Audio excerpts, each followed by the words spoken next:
All aboard. The Sun King is a cruise ship. It is sailing around the Caribbean. There are a lot of tourists on the ship. Most of them are from the United States, but some of them are from Canada and Latin America. It's the 7th day of the cruise, and their ship is sailing from Venezuela to Barbados. All of the passengers and most of the crew are on deck for the captain's party. Hello, my name's Pierre Lafontaine. I'm from Montreal. Hi, I'm Heather Hillman. Where do you come from? I come from Montgomery. Montgomery, where's that? It's in Alabama. Haven't you heard of Alabama? Oh yes, of course, Alabama. It's in the South. I've never been to the South.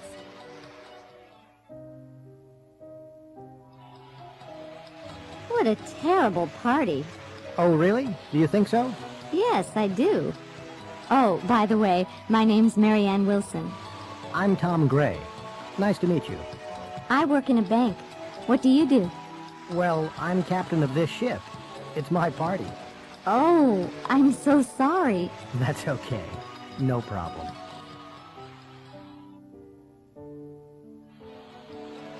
Would you like another drink? What? Would you like another drink? Oh, yes, please. I'd like some orange juice. With ice? No, thanks.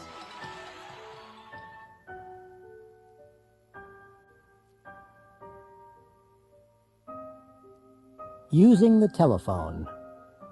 2 1 2 3 3 2 1 5 0 6. That's it. Thank you for calling XYZ Records Incorporated. You are in a call waiting system. Please hold. Your call is very important to us. As soon as an operator is free, we'll talk with you. XYZ, can I help you? I'd like to speak to James Singh, please. Which department? Accounting? Please hold. I'm connecting you. Thank you for calling Lemon Computers. If you are calling from a touch-tone phone and you know the extension number you require, you may dial it now or at any time during this message. For sales and marketing, press 1 now. For customer service, press 3 now. For all other inquiries, press 0. Or stay on the line and someone will assist you shortly. Thank you for calling Lemon Computers. Lemon Computers, may I help you? Can I speak to Simon Hertz, please? One moment. Let's see. I press 0 first, then the area code and number. What's the area code for Honolulu? Oh, right, 808. 808 725 9316. Operator. Hello, this is a collect call. What name? Sanuski. Paula Sanuski. Can you spell that, please? That's Sinewski. Just a moment. Please hold. Thank you. When you call directory assistance, you hear a recorded message. Listen to these 5 conversations. 1. Directory assistance, what city? Minneapolis, please. What name? Nelson, Mr. P. 1999 Stinson Boulevard in Columbia Heights. Thank you for calling Minnesota Telephone. The number is 334-9045. 2. Directory assistance, what city? San Francisco. What name? Slick, Ms. G. At 2400 Fulton Street, San Francisco. Thank you for calling Pacific Bell. The number is 685-0124. 3. Directory assistance, what city? Miami. What name? Buffett, J. On Alton Road in Miami Beach. I don't know the address. Thank you for calling Southeast Bell. The number is 766-5501. 4. Directory assistance, what city? Boston, please? What name? Knight, J. It's somewhere in the Jamaica Plain area. There's a J night on Arbor Way. That's the one. Thank you for calling New England Telephone. The number is 552-7136. 5. Directory assistance, what city? Chicago. What name? Butterfield. P. On 59th Street, by the Midway Airport. Thank you for calling Illinois Bell. The number is 401-0033.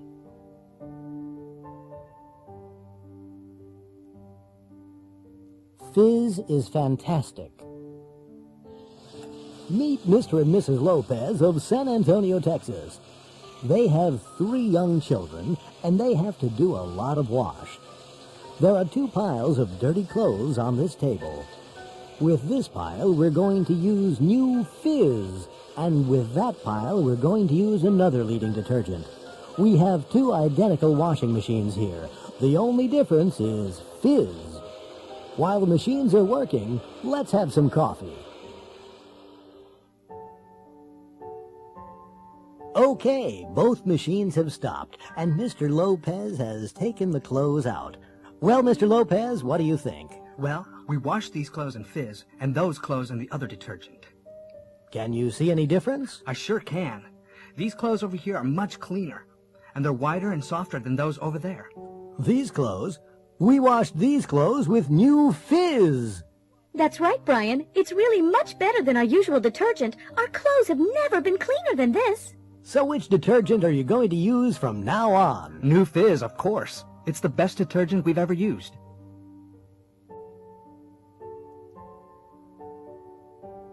Olympic Update. It's time now for our Olympic update, coming to you live by satellite from the Olympic Games. Here's our reporter, Pat Sweeney. This is the Olympic swimming pool at the center of the Olympic complex. The most important event today was certainly the women's 200-meter freestyle competition. An American, Sierra Kennedy, was first and won the gold medal. She swam the 200 meters in a new world's record of 1 minute, 56 seconds.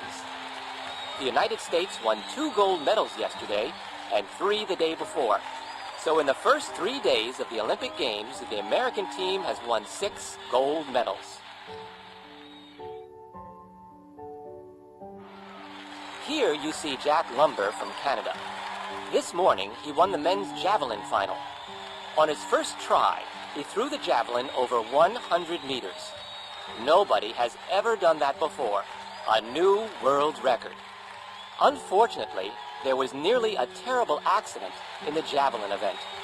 Harvey Jones, the American competitor, slipped when he was throwing his javelin, and it hit a judge in the foot. Luckily, the judge was fine.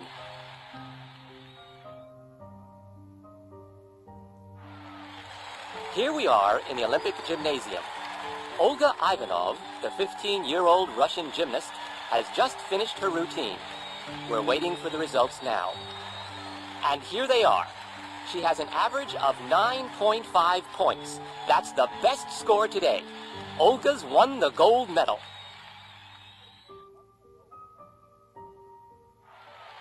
We're waiting for the last jumper. Ted Kelly from Great Britain is going to jump. The bar is at 2.30 meters. Now he's beginning his last try. And he's jumped! Oh! He's crashed into the bar. He's landing. The bar's fallen. Is he hurt? No. No, he's all right. He's getting up and walking away. But he's a very disappointed man.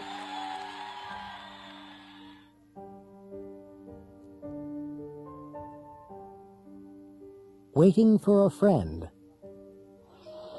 What's the matter, Debbie? I'm waiting for a letter from Nick. It wasn't here yesterday, and it isn't here today either. Don't worry, honey. It'll be here tomorrow. Will it? I don't know. The next day.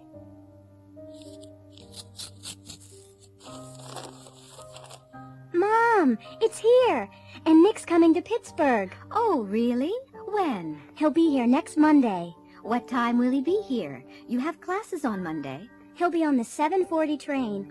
Oh, Mom, can he stay with us? Well, I don't know. Oh, okay, sure. I've heard so much about him, I'd like to meet him. The next Monday. Debbie, the train won't be here for 10 minutes. Let's get a soda or something. No, thanks, Mom. You guys get a soda. All right. Where will you be? I'll be right here. 10 minutes later. Well, the train's late. It'll be here soon. Mom, can you and Sarah wait in the coffee shop? Why, dear? I want to say hello to Nick on my own. Is that okay? Sure. But we've just had a soda.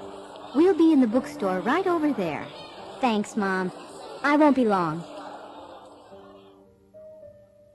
Listen to the station announcements. The trains will be late. When will they be here? 1. The train from Philadelphia will be 5 minutes late. The new time of arrival will be 6:50 p.m. on track 3. 2. The 7:15 p.m. train from Cincinnati, continuing on to Philadelphia, will now be here at 7:30 p.m., arriving on track 5. The 7:15 p.m. train from Cincinnati, continuing on to Philadelphia, will now be here at 7:30 p.m. on track 5. 3. There will be a 1-hour delay on the 740 from Chicago and Cleveland. The train will now be here at 8:39 p.m. on track 4. We apologize for any inconvenience. 4. The 8:20 arrival from St. Louis will be on track 1. This train will be just 2 minutes late. The St. Louis train will be just 2 minutes late at 8:22 p.m.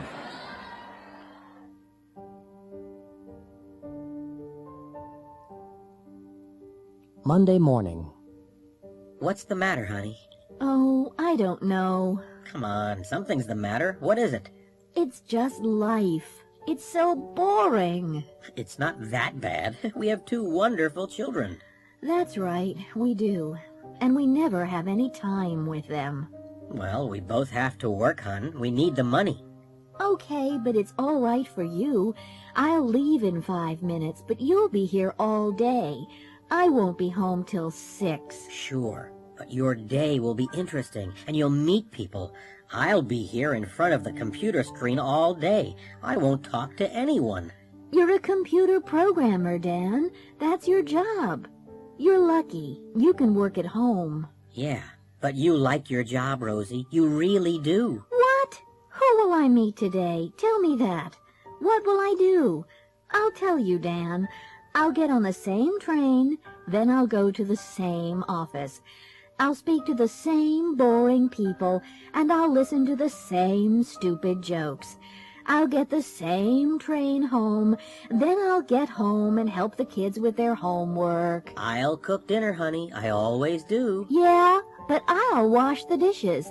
Then we'll watch TV again. You'll be tired and we won't talk. Then we'll do the same tomorrow. What a life! Today, tomorrow, this week, next week, this month, next year, forever. It's just Monday morning, Rosie. You'll feel okay tomorrow. Will I?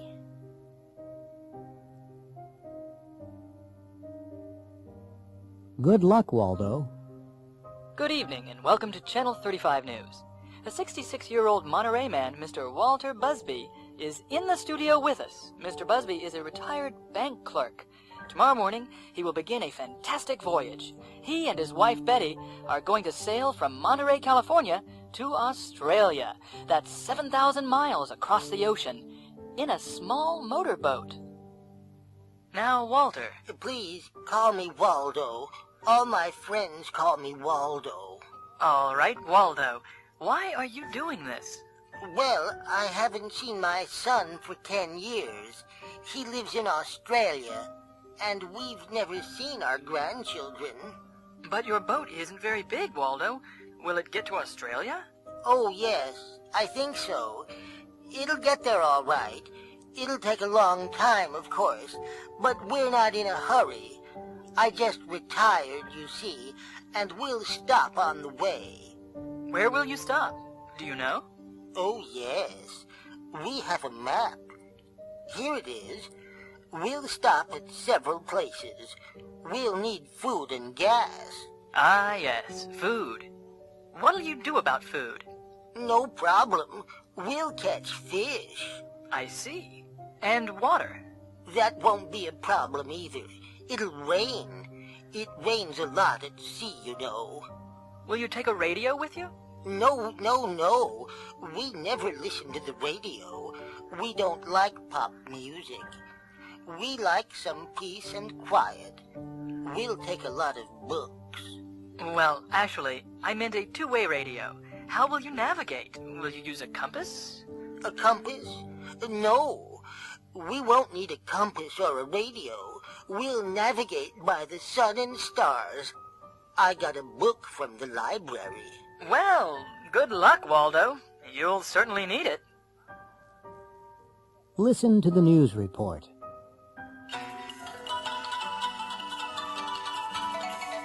This is Channel 35 News. Walter and Betty Busby are recovering tonight in Monterey Hospital. They left Monterey Bay this morning at 6:30 in their boat, Titanic II. They were sailing to Australia. 7 miles out of Monterey, their engines stopped, and the boat turned over in heavy seas. They held onto the boat, and a helicopter rescued them. This was not Mr. and Mrs. Busby's first accident on the ocean. They have been rescued 3 times before. They were cold and wet, but cheerful. Mr. Busby said, "We're looking for a bigger boat. We'll get to Australia one day. We had some bad luck." It happened to me. A short flight. Last year, I had to fly to London for business. I can't sleep on airplanes, so my doctor gave me some sleeping pills. I got onto the plane, sat down, and took 2 pills. We took off, and a few minutes later I was asleep. When I woke, the flight attendant was shaking my arm. I was the only passenger on the plane. Those pills were strong, I thought. I went to the baggage claim area. I couldn't see my bags anywhere. I went to the information desk and asked about my bags. "Which flight were you on?" asked the desk clerk. "The flight from New York, 7:43, I said. "But you didn't go anywhere, ma'am. Your aircraft had a problem with the engines and it came back. This is New York." Wilhelmina C. Williams, Paterson, New Jersey. Sleepwalker. My kid sister often walked in her sleep. One night I woke up suddenly. My sister was walking out of our room with her eyes closed. I got up and followed her to the kitchen. She opened the fridge and took out some chocolate cheesecake. Her eyes never opened. She ate it, then went back to our room. I told her in the morning, but she didn't believe me. "Look in the mirror," I said. There was chocolate all around her mouth and nose. Candy Faulkner, Oxford, Mississippi. What a nightmare. I once had a terrible nightmare. I dreamed I was in a hotel room on the 40th floor. The hotel was on fire. Smoke was coming under the door. I couldn't open the window. I hit it with a chair, but I couldn't break it. The room got hotter and hotter, and the smoke got thicker and thicker. This is the end, I thought. Then I heard a crash. Right then, I woke up. I was at home in my own bed, in my own room, and the room really was full of smoke. The window was open, and a firefighter was climbing into the room. He rescued me. My apartment was on fire. Jackson Burns, Seattle, Washington.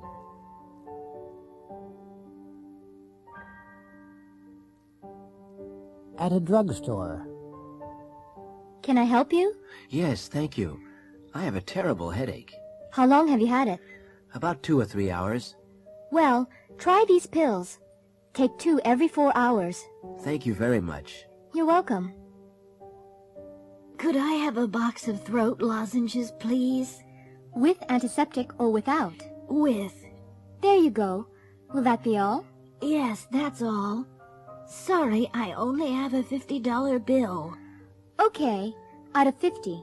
Here's your change. Thank you. You're welcome. Could you fill this prescription, please? Sure. Do you want to wait? How long will it take? It'll be ready in about 20 minutes. Oh, I'll come back later. All right. It'll be waiting. Should I pay now or later? Later will be fine.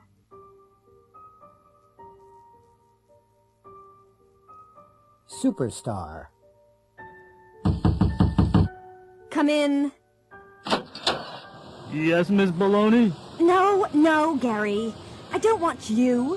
Who do you want, Miss Baloney? I want Marvin, and I want him right away. Okay, I'll go and find him. Marvin? Did you want to see me, ma'am? Yes, I wanted to see you 20 minutes ago. I'm sorry, I was in the garage. I want a car this afternoon. Which car do you want to take? The stretch limo, the Rolls Royce, or the Ferrari? The stretch limo. Where do you want to go, ma'am? The recording studio. What time? The recording session begins at 2. We'll leave here at 1:30. Okay, Brandon. Can you hear me? Sure. I want you to play electric piano on this one. No problem. And I want Jared to play acoustic guitar. I want him to play real loudly, okay? You got it. And find Tanya and Sophie. I want them to sing doo-wops. Excuse me? You know, the chorus. Doo-wop dee diddy diddy dum dee doo.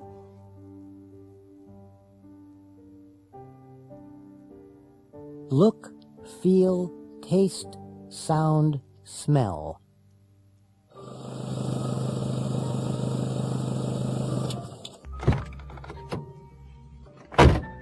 I like your car, Jackie. Oh, you do? I've only had it for a week.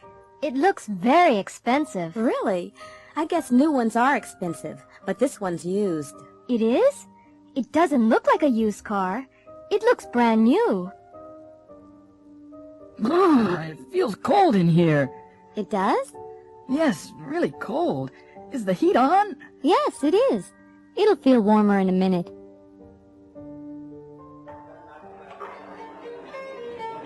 Waiter, Yes, sir. these vegetables aren't fresh. But they are fresh, sir. Well, they don't taste fresh to me. I want you to get the manager.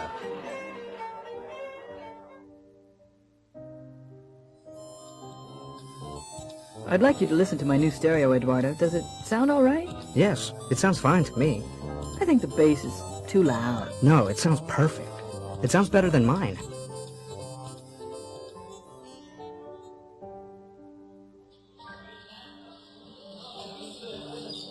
Have you changed your perfume? Yes, why, do you like it? Yes, it smells wonderful. What is it? It's Roseanne by Devlon. It smells expensive. Is it? I don't know. It was a present.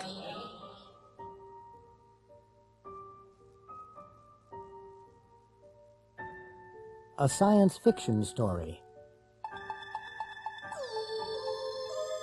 The spaceship flew around the new planet several times. The planet was blue and green. They couldn't see the surface of the planet because there were too many white clouds. Then the spaceship descended slowly through the clouds and landed in the middle of a green forest.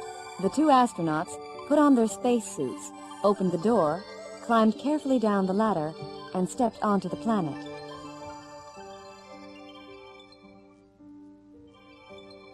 The woman looked at a small control unit on her arm. "It's okay," she said to the man. "We can breathe the air. It's a mixture of oxygen and nitrogen." Both of them took off their helmets and breathed deeply. They looked at everything carefully. All the plants and animals looked new and strange. They couldn't find any intelligent life. After several hours, they returned to their spaceship. Everything looked normal. The man turned on the controls, but nothing happened. "Something's wrong," he said. "I don't understand. The engines aren't working." He switched on the computer, but that didn't work either. "Eve," he said, "we're stuck here. We can't take off." "Don't worry, Adam," she replied. "They'll rescue us soon."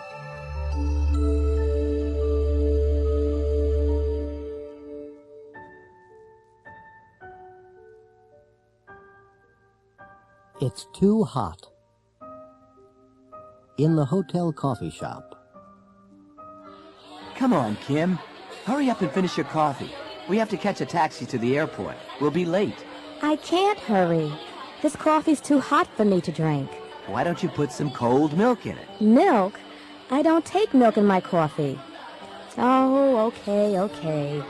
Is it cool enough for you to drink now? Yes, but it tastes awful. At the airport. Oh, no. The global counter looks a mile away. Ooh. What did you put in these suitcases? Rocks? Only clothes? Why? Are they heavy? Yes, they are. The taxi driver managed to carry them. Well, they're too heavy for me to carry, and I don't see any luggage carts. Well, I'm not strong enough to help you. Porter, over here, please. On the plane. Oh, Mike, I didn't tell you. My sister called this morning. Oh? Which one? Tiffany? Yes? She wants to get married. Married? She isn't old enough to get married. She's only 17. Who does she want to marry? Mark McIntosh. Mark McIntosh, the actor? I can't believe it. He's too old for her. He's over 60. I know, but she loves him. At their destination.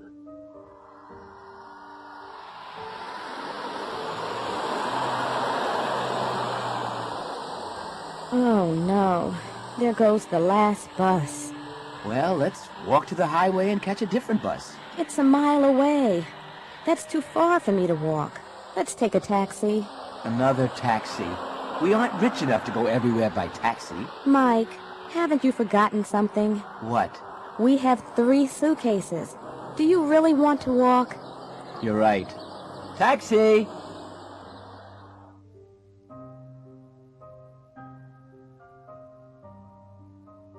Two phone calls.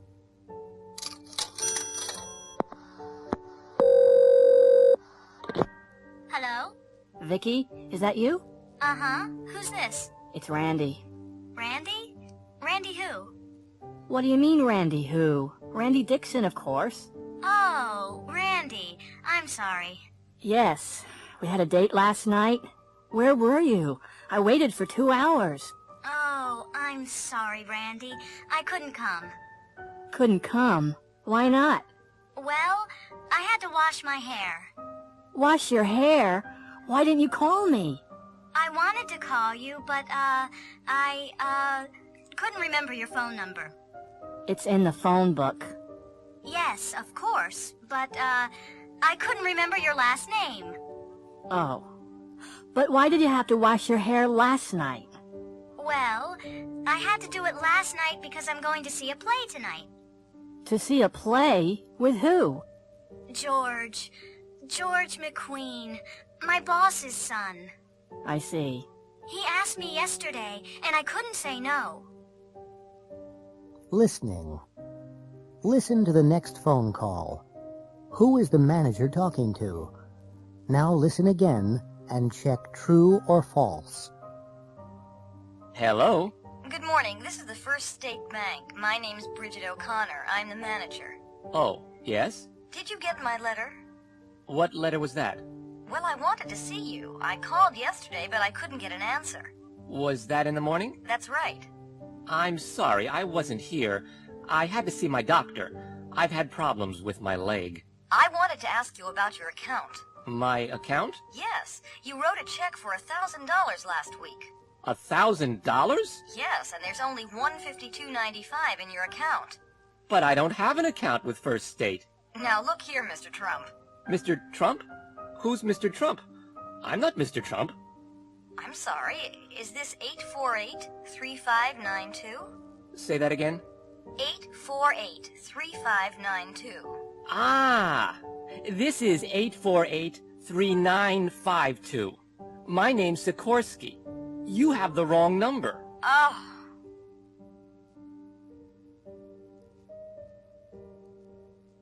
Army Recruiting Office. Good morning. Are you the new janitor of the building? Janitor? No, not me. I want to join the army, man. What?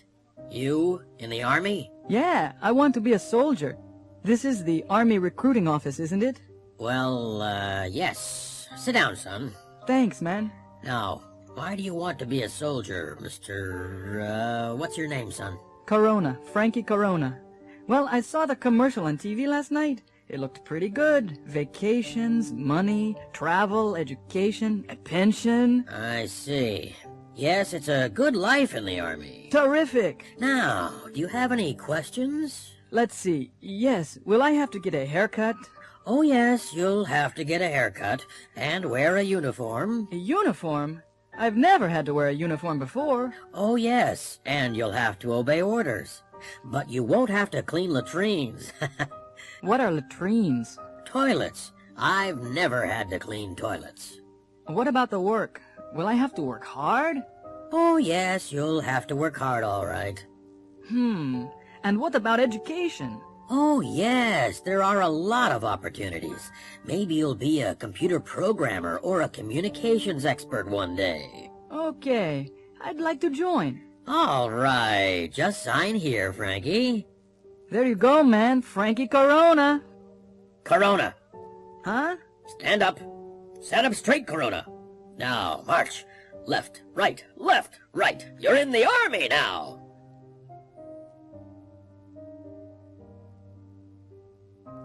A traffic survey. All major cities have traffic problems. Toronto has too many cars and not enough parking spaces in the city center. Traffic moves slowly downtown and parking costs are extremely high. The planning department wanted to change the traffic system, so they conducted a traffic survey. They interviewed a lot of people in downtown Toronto. 1. David Chang is 58. He learned to drive when he was 18. He's been able to drive for 40 years. He lives about 20 miles away. He always comes downtown by car. 2. Leila Patel is 25. She's been able to drive for 6 years, but she doesn't have a car. She hasn't been able to save enough money. She lives about 35 miles away. She always comes into town by train. 3. Douglas Mackenzie is 20. He's had a lot of driving lessons. He's taken the driving test 3 times, but he hasn't been able to pass the test yet. He lives near the city center and works in a mall downtown. He usually walks to work. 4. Mr. and Mrs. Hawkins are both over 65. They've never been able to drive. They've never learned. They don't live far from downtown, and they occasionally come downtown by streetcar. 5. Excuse me, ma'am? Yes? We're doing a traffic survey. Could I ask you a few questions? Okay. Your name is? Green. Michelle Green. And, how old are you? 29. Can you drive? Sure. And how long have you been able to drive? Since I was 19. Uh-huh. Where do you live? Oxford Street. Ah, that's not far away. How do you usually get downtown? By bicycle. By bicycle? That's unusual. Thank you. Oh, is that all? Yes, that's it. Thank you very much. 6. Excuse me, sir. Yeah, what? May I ask you a few questions? Questions? About what? You're not from the police, are you? No. It's just a traffic survey, that's all. Well, all right then. What's your name? Jones. Wayne Jones, eh? How old are you, Mr. Jones? 22, eh? Can you drive? Yeah, but I don't drive much. How long have you been able to drive? About 4 years. But I told you, I don't drive much. I come into town on my motorcycle. It's a Harley Davidson. It's over there, the red one. Where do you live, Mr. Jones? The university. I'm a student, eh? Oh, really? Yeah, I'm studying philosophy.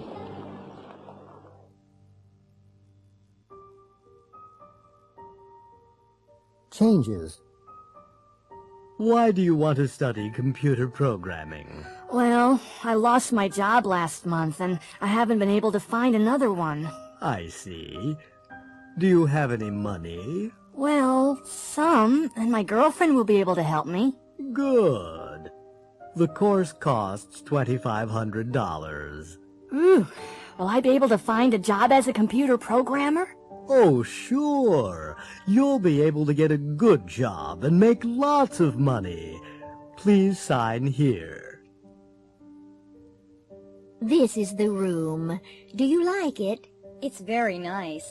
Is it quiet? I'm a writer. You'll be able to work with no problem.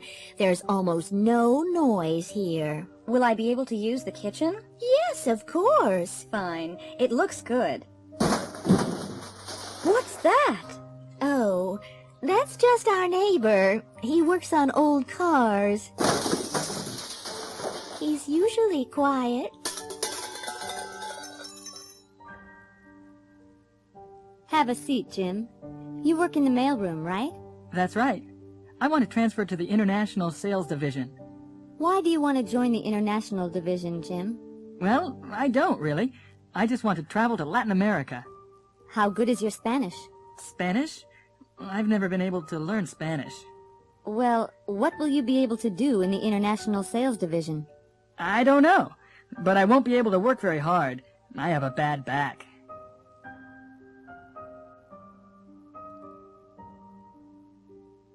Checks and money. Next. Good morning. Good morning.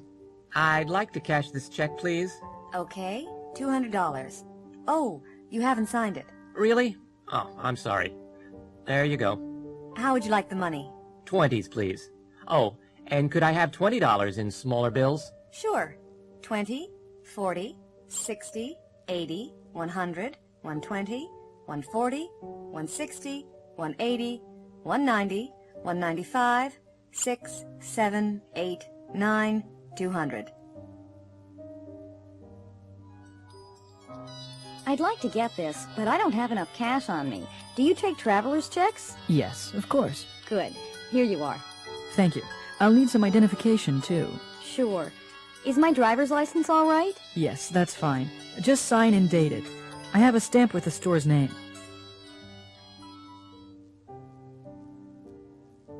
Hello, can I help you? Thank you. My name is Toshiko Akiyama. I'm expecting a transfer from my bank in Tokyo. Let me see. Here it is, Akiyama, $2,000 from the Fuji Bank in Tokyo. Do you have your driver's license with you? No, but I have my passport. Will that be all right? Yes, of course. Excursion to Egypt. I'd like to make a reservation for the excursion to Egypt leaving July 16th. The one at the Cleopatra Hotel? That's it. How far is it from the hotel to the beach? About a 2-minute walk. Good. How hot is it in Egypt in July? About 32 degrees centigrade. That's 90 degrees Fahrenheit. And that is the Great Pyramid. Oh, yes. It looks very high. It's about 137 meters high. How long are the sides? They're 230 meters long. Wow. How old is it? It's almost 4,500 years old. We're going through the Suez Canal now. It doesn't look very wide. How wide is it? About 60 meters wide and 160 kilometers long. Really? This is a big ship. How deep is the canal? The average depth is about 10 meters. Hello, Mr. Harris. Are you coming on the bus trip to Cairo tomorrow? Yes. How far is it? It's about 150 kilometers. How long will it take to get there? About 3 hours.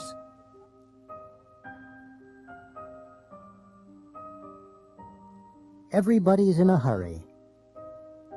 10 years ago, Ford Studebaker had an accident in his car. He was driving quickly and carelessly. After the accident, his wife said, "Ford, you're an old man now. You have to drive more slowly and more carefully." Ford has not had an accident since then. He always drives slowly, very slowly. But the drivers behind him often get angry. They sometimes have to stop suddenly, and then other cars crash into them. Ford always drives in the middle of the road, and other drivers can't pass him. They sound their horns and flash their lights because they want Ford to go more quickly. But Ford never notices them, and he never sees the accidents behind him. When he reads about the accidents in the newspaper, he says to his wife, "People drive more carelessly these days. Everybody's in a hurry. I don't understand it." Natasha Terranova is a tennis star. She's one of the best players in the world.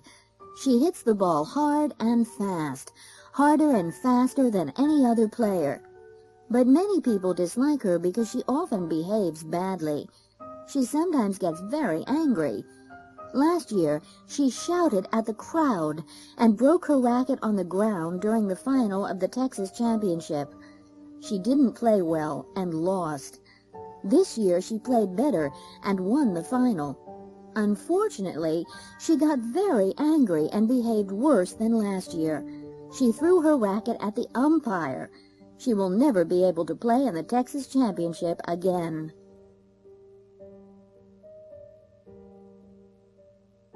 A day off. Al Bellini works for an import-export company in Los Angeles. One morning last summer, Al called his office at 9 o'clock. His boss, Ralph Vasquez, answered the phone. Hello, Ralph Vasquez. Hello, Ralph. This is Al Bellini. Oh, hi, Al. What's up? I don't think I can come to work today, Ralph. Oh, what's the problem? I've got a very bad sore throat. Yes, you sound sick. Yes. I'll stay in bed today, but I'll be able to come tomorrow. That's all right, Al. Stay in bed until you feel well enough to come to work. Thank you, Ralph. Goodbye. Bye, Al. Ralph liked Al a lot. At 12:30, he got into his car, drove to a store, and bought some fruit for him. He went to Al's apartment and rang the doorbell. Al's wife, Stella, answered the door. Oh, Ralph. Hello. Come in. How are you? Fine, thanks, Stella. I've come to see Al. How is he? He doesn't look very well. I wanted him to see the doctor. I'll go in and see him. Hi, Al. Oh, hi. Hi, Ralph. Have a seat. I've brought some fruit for you, Al. Thanks a lot, Ralph. Well, I was in the neighborhood anyway. How's your throat? It seems a little better. I'll be okay tomorrow. Good, good. Take care. Goodbye, Al. Bye, Ralph. Thanks for coming by. At 3 o'clock, Ralph locked his office door and turned on his portable TV. He wanted to watch an important baseball game. It was the Atlanta Braves versus the Los Angeles Dodgers. Both teams were playing well, but neither team could score. The crowd was cheering and booing. It was very exciting.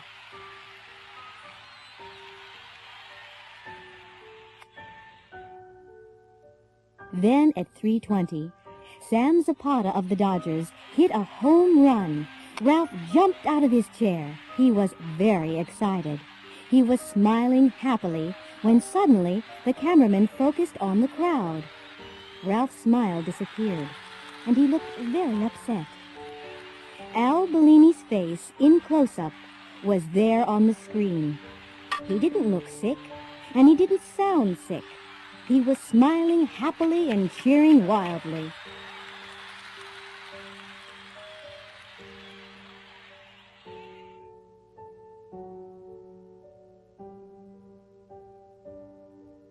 Applying for a job.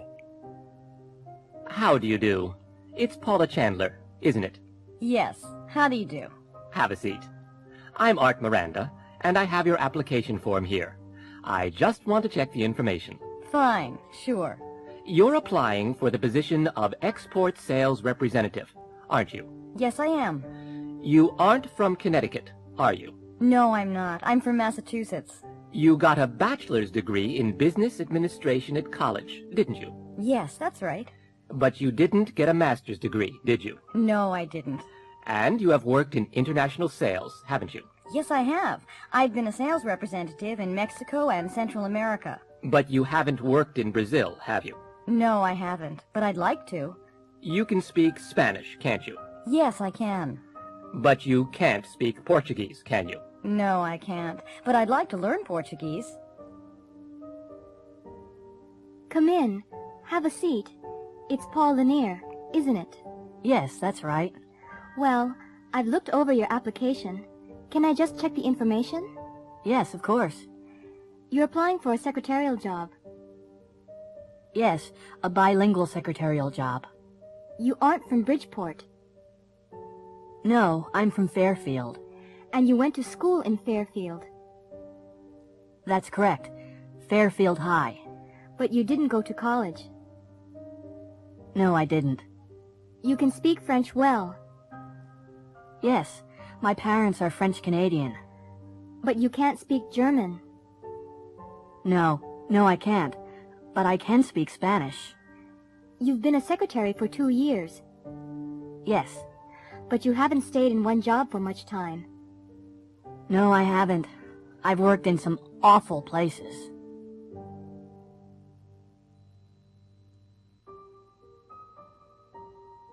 Disasters. Good evening. Our program tonight is about disasters. This year, there have been fires, earthquakes, and volcanic eruptions. All our guests tonight have survived disasters. Hello, I'm Susan Fisher-Diaz. I live in Chicago. I was working in my office on the 28th floor of a skyscraper. I was dictating some letters to my secretary when the fire alarm rang. I rushed out to the elevator, but it wasn't working. The stairs were full of thick smoke. We couldn't go down, so we had to go up to the roof. When we got there, some people were waiting calmly. Others were shouting and screaming wildly. A helicopter managed to land on the roof and rescued 6 of us before the roof collapsed. My name's Linda Reed. I was on vacation at the Med Club on Patapita, a small island in the South Pacific.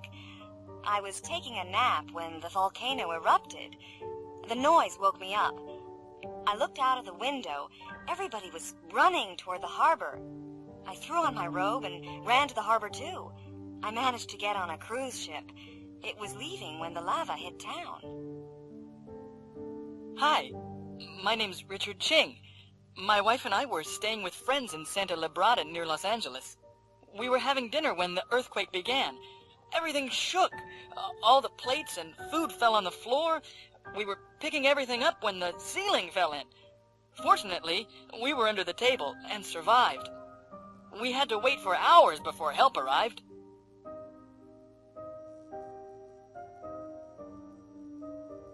Traveling by air. 1. Global Airways announces the departure of the 11 o'clock flight GL189 to Houston. This flight is now boarding at Gate 4. 2. British Airways announces the departure of the 11:30 Concorde service BA 001 to London. Would passengers for this flight go immediately to Gate 16? 3. Would passengers for the 11:25 Aeromexico Flight 149 to Mexico City please go immediately to Gate 13, where this flight is now boarding? 4. This is the last call for Japan Airlines 1045 Flight 215 to Tokyo. This flight is now closing at Gate 30. Do I check in here for Global Flight 179 to Caracas? Do you already have your ticket? Yes, I do. Thank you. May I see your passport? There you go. Can you put your luggage up here, please? Sure. Just one case? Yes, that's all. Did you pack the case yourself? Yes, I did. And you haven't left it anywhere, have you? No, it's been with me all the time. Are there any electrical items in the case? No, there aren't. Okay, that's fine. Do you have a seating preference? Yes, I do. I'd like a window seat, please.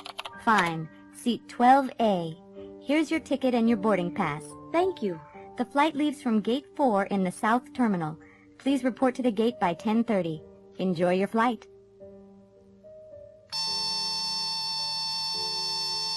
Excuse me, ma'am. May I see the contents of your pockets? Of course. Thank you. Put everything in this container. Now, please go back and come through the detector again. Sure.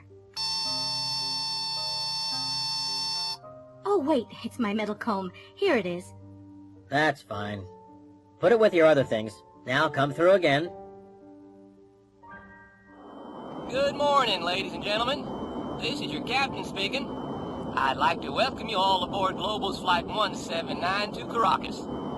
We're now flying at an altitude of 33,000 feet, and our speed is approximately 500 miles per hour. We'll land in Caracas in 3.5 hours at 1:20 local time. The temperature in Caracas is a sunny 87 degrees Fahrenheit, about 31 degrees Celsius. In a few minutes, you'll be able to see the Gulf of Mexico on our left. Our flight attendants will serve lunch in a few minutes. Enjoy your flight, and thank you for choosing Global.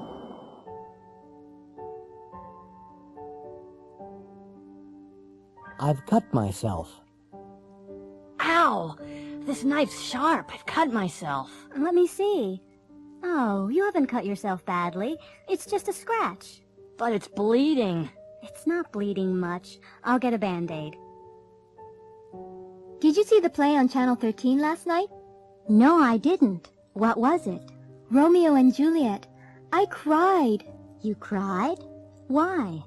Well, it was very sad. At the end, Romeo killed himself, and then Juliet killed herself. It sounds dumb to me. Why did they kill themselves? For love. Oh, they were dumb, weren't they? My guests tonight are the rock stars MC Malone and TNT Cats. Hi, Sid. We're happy to be here. You both play the guitar and sing very well. How did you learn? Well, we just bought some guitars, and we taught ourselves. You taught yourselves. Terrific. I'm sorry I'm late. Oh, that's all right, Yolanda. Yesterday was my first wedding anniversary. Congratulations. Thanks. We went to that new restaurant on Bank Street. Did you enjoy yourselves? Oh, yes. We had a very good time. Have you seen my new microwave oven? No, I haven't. Oh, it's fabulous. It has an automatic timer. It can turn itself on and off, and it cleans itself.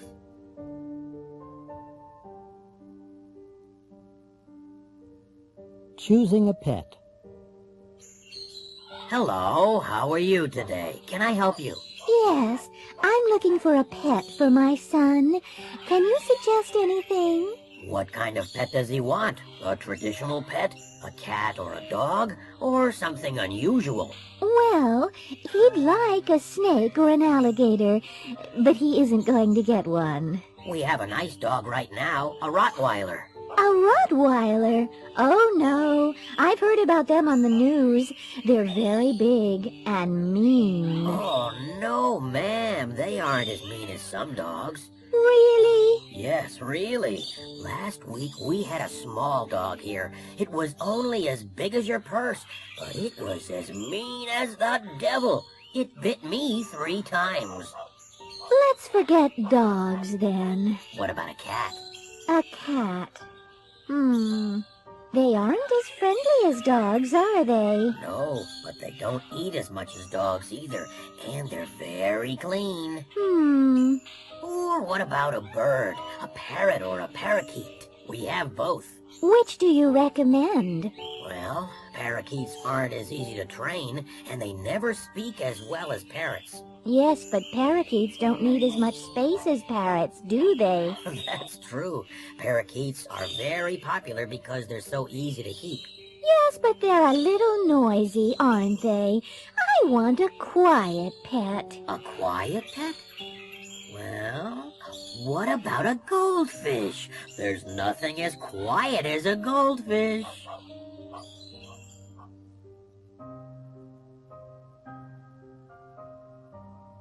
an interrogation. You're John Patrick O'Brien. Yes, I am. You sell used cars. Yes, I do. And other things? You live on Staten Island. Yes, I do. I live in Richmond Town. You went to the races at Montvale yesterday. That's right. You weren't alone. No, I wasn't. I was with my friend, Bobby Ann Chase. But you're married. O'Brien. No. Who told you that? You left your apartment at 11 o'clock. Yes, about 11. You were in your Cadillac. Yes, I was. You didn't stop for gas. No. You had lunch at a Chinese restaurant. No, we didn't. We had lunch at a fast food place. You don't remember the name of the place. No, I'm afraid I don't. You had fried chicken. No, we got some hamburgers to go and ate in the car. You got to Montvale Racetrack in time for the first race. Yes, correct. You were very lucky. Yes, I really was. You won $50,000. I can't remember exactly how much. There was $50,000 in your apartment. Was there? You don't know where Bobby Ann is now. No, I'm not her husband. But you left her in Midtown Manhattan because she wanted to buy some clothes. Yes, that's right. It's interesting. O'Brien, you have a very fast car. What do you mean? The last race at Montvale started late, and it didn't finish until 25 after 5. So you drove from Montvale on Long Island to Midtown Manhattan to Staten Island in 35 minutes. At rush hour. That's impossible. O'Brien.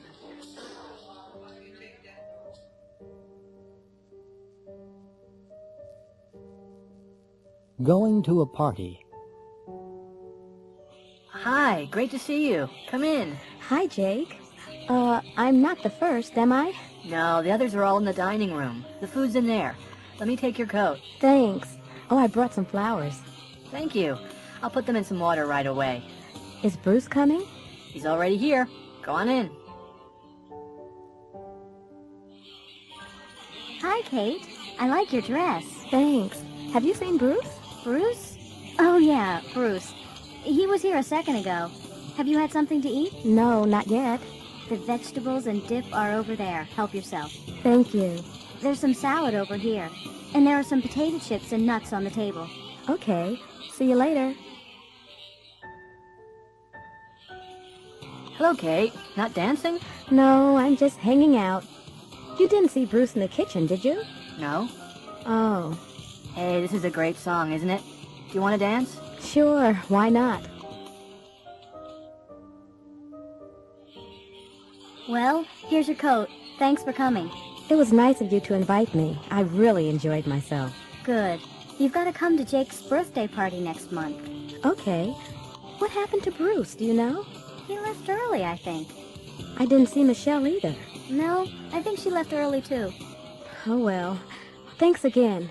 Bye.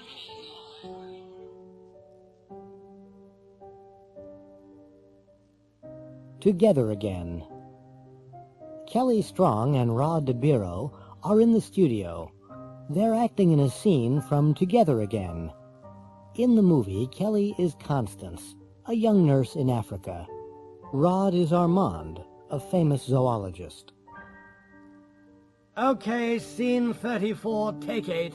Let's try it again. Action. I love you, Armand. I love you too, Constance, but I have to go. I know. But perhaps we'll never see each other again. We will, Constance, because we love each other. Cut! Cut, cut. That's not good enough. Take 5, everybody. Okay, Kelly. Come over here. Now, I know you don't like Rod, and I know he doesn't like you. Like, we hate each other, you know that.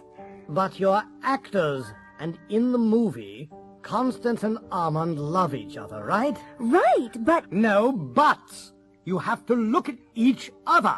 You have to touch each other, smile at each other, hold each other, and kiss each other, right? Right, but it's not all my fault. You know Rod, he's selfish. He only thinks about himself. He talks about himself all the time, and he only wants to see himself on film. I've heard this before, Kelly. Rod said exactly the same about you.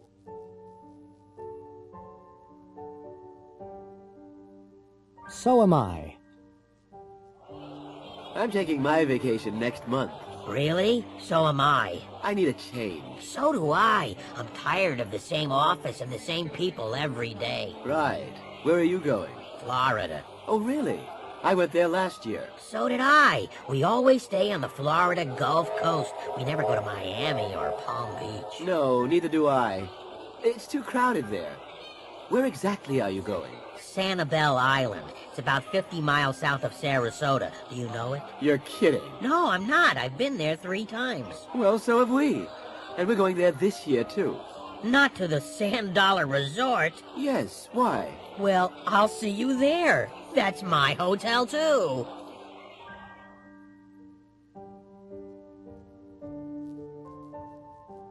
A family problem. Vassar College, Poughkeepsie, New York, 12601, May 5th. Dear Daddy, thank you very much for the birthday present. I was very pleased with the Porsche, but I didn't like the color, so I'm going to take it back and change it. I saw Mark again yesterday. You're worried about him, aren't you? Well, don't worry about him. He's all right. He's very good at his job. He's a drummer in a rock band. I'm going to come to Washington next weekend. I'll bring Mark so you can meet him. Love, Caroline. P.S. We love each other very much. He isn't interested in your money. May 15th. Dear Caroline, I'm sorry about last weekend. I was very upset with Mr. Rodberg. I can't call him Mark, but he was very rude to me. I'm not a stupid old fool. I'm tired of dumb young men. I couldn't talk with him about anything. You love him, I know. I just feel sorry for you. And I'm worried about your future. Your friend likes rock music. He isn't interested in anything else. He isn't interested in you at all. You're making a terrible mistake. And I'm glad he isn't interested in my money because he isn't going to get any of it. Love, Daddy. Signed for Senator Calhoun in his absence by Joseph D. Pollard, Secretary to the Senator.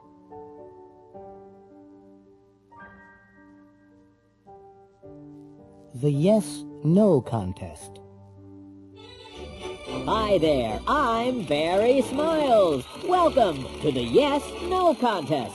Our rules are very simple. I'll ask you questions for 30 seconds. You must answer, but you can't answer with yes or no. You can't nod or shake your head either. Now, here is our first contestant, Ann Mock from Palm Beach, Florida. What's your name? Ann Mock. Where are you from, Ann? Palm Beach. Did you say Palm Springs? No, Palm... Oh, I'm sorry, Ann. You said no. Our next contestant is Chuck Fleener from St. Louis, Missouri. It's Dr. Fleener, isn't it? That's right, but call me Chuck. Fine. You aren't nervous, are you, Chuck? I'm not nervous. Did you shake your head? I didn't. Are you sure? Yes, I'm... Oh, I'm sorry, Chuck. Better luck next time. Now, here's our third contestant. He's Richard or Apollo from Washington, D.C. Hello, Richard. Hello, Barry. You work in a bank, don't you? That's correct. Do you like your job? I enjoy it very much. Oh, do you? I said I enjoy it very much. Now, you aren't married, are you? I am married. Is your wife here tonight? She's at home in Washington. So she isn't here? Of course not. Do you have any children? I have 2 children. 2 boys? A boy and a girl. And that's 30 seconds. You've done it, Richard. Isn't that wonderful, everybody? He's won tonight's jackpot prize, a brand new fully automatic dishwasher.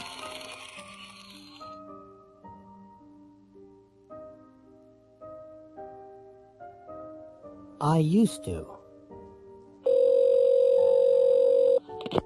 Hello, Tom. This is your dad. Your old dad in the nursing home? Why aren't you here? Oh, hi, Dad. I'm very busy. I can't visit you today.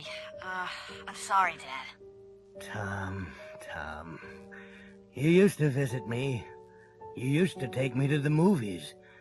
You used to bring Barbara and the children. I'm sorry, Dad. We'll come for your birthday. My birthday? It's today. You didn't even send a card. I'm writing a new will. Reggie, you used to be the best baseball player in the National League. Are you going to come back and play again? No, I'm not. No way. Why not? Well, baseball used to be the most important thing in my life, but it isn't anymore. I used to practice every day. I never used to go out or eat big meals or stay up late. Why has your life changed, Reggie? Well, I was poor then, but I'm not now. I don't need to play baseball anymore. Mom? What? There's a terrific movie downtown. Really? What is it? Space Cop. Are you going to see it? I'd like to. All the other guys are going, but I don't have any money. Okay. How much do you want? $10. $10? When I was your age, I used to get $2 for the movies. I know. And you used to walk 5 miles to school, and you used to cut wood. And I used to talk to my mother with respect.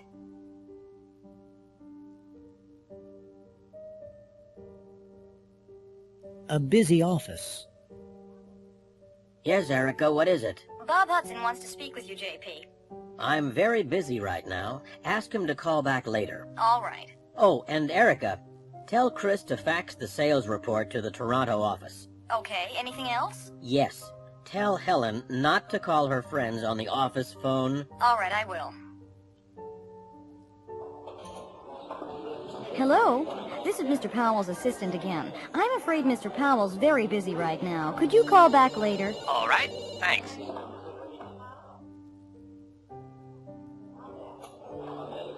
Oh, Chris? Yes, Erica? JP wants you to fax this report to Toronto. Okay, I'll do it later. No, Chris, do it now. I know it's important. Helen, did you call your friend on the office phone yesterday? Well, yes, I did. But it was urgent. I think JP heard you. He wasn't very pleased about it. Don't use the office phone for personal calls, okay? Yes. Okay, Erica. I won't do it again. I'm sorry. Erica, did you speak with Bob Hudson? Yes, I did. I asked him to call back. He says he'll call you later. Fine. Has Chris faxed that report yet? Not yet, but I told him to do it immediately. I think he's doing it now. Good. Did you tell Helen not to call her friend from here? Yes, I told her not to use the office phone for personal calls. She says she won't do it again. I'm sure she won't. Well, I hope you're right. Her friend is working in Saudi Arabia.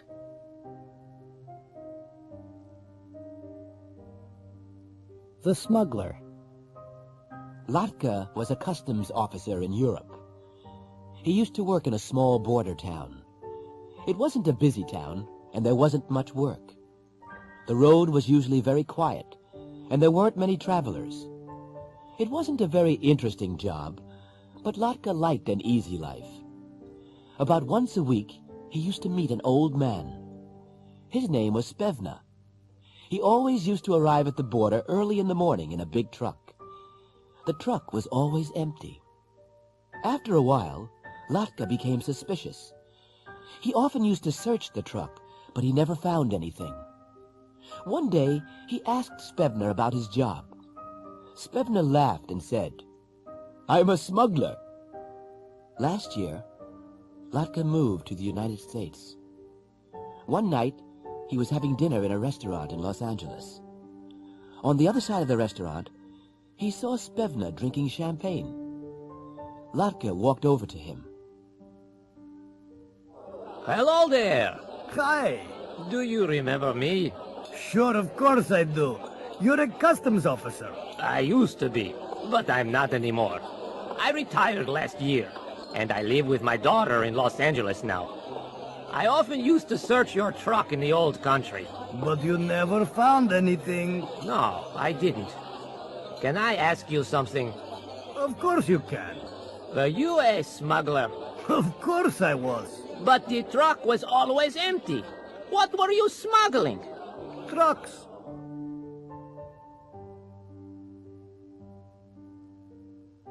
Opinions. Good afternoon, Mrs. Archer? Yes? I'm from Channel 5 TV. We're doing a survey. Oh, really?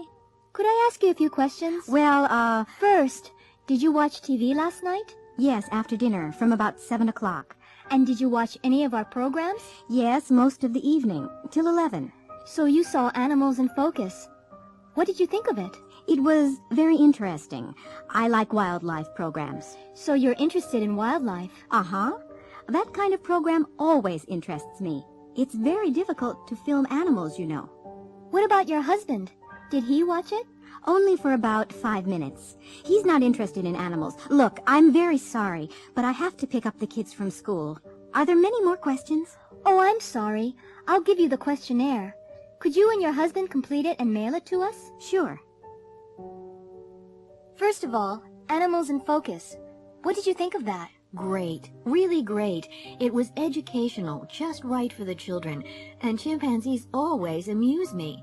Much more amusing than Lenny Hill in the next program. Some of his jokes are quite shocking, and young children are watching television at that time of night. Uh-huh. What about Texas, Texas? The worst kind of TV. This kind of program annoys me. It's all just money and sex. Not interesting. Okay. And the report on violence in the cities. What did you think of that? A very important program. The problem of violence worries everyone. The news? The news always interests me. There isn't enough news on TV. And lastly, the horror movie. Well, horror movies like this don't frighten me at all. I just turn them off.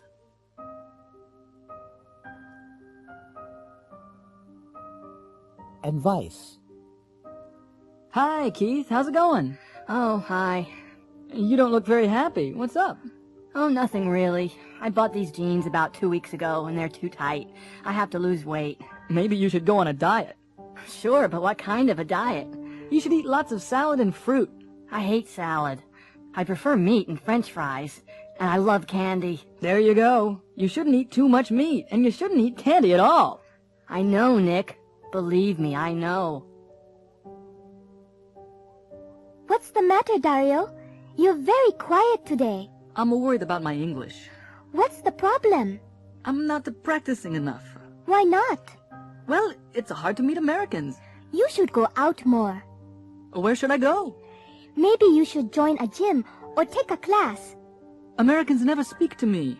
Well, you should speak first. What can I talk about? Sports. They're always interested in sports. Hello, Brian. You look tired today. Yes, I'm working too hard. You should take a few days off. I know I should, but we're just too busy. I'm working 12 hours a day. 12 hours a day? You're going to kill yourself. What else can I do? Maybe you should quit. I can't. I need the money.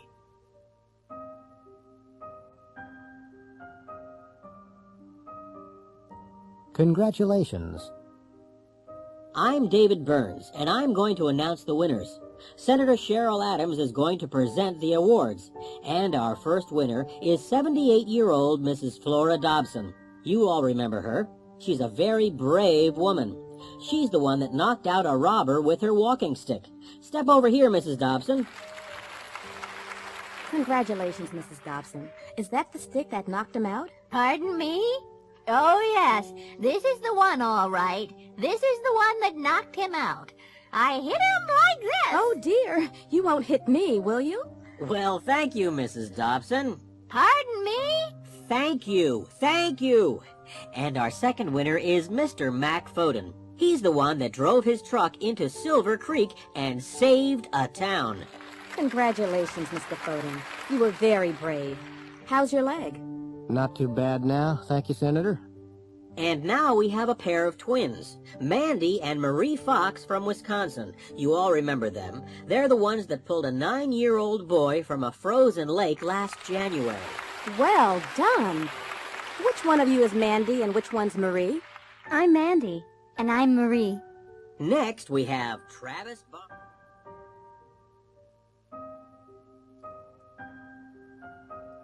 Waiting. Hi, Amber. Is the boss in? Yes, Steve. Miss Arnold's in her office and she's waiting for you. Oh, has she been waiting long? Yes, she has. She got in at 20 to 10. 20 to 10? So she's been waiting for 20 minutes? Wow, I'm in trouble. Well, she isn't very happy. Well, Vera Parker, hello. Are you waiting to see Dr. Lightfoot? Hi, Alice. Yes, I am. How long have you been waiting? Well, let's see.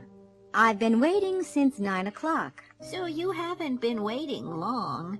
It's only 10 after 9. Right, I haven't. I've been reading this magazine. There's an interesting article here about operations. You shouldn't read that, Vera. You'll be worried.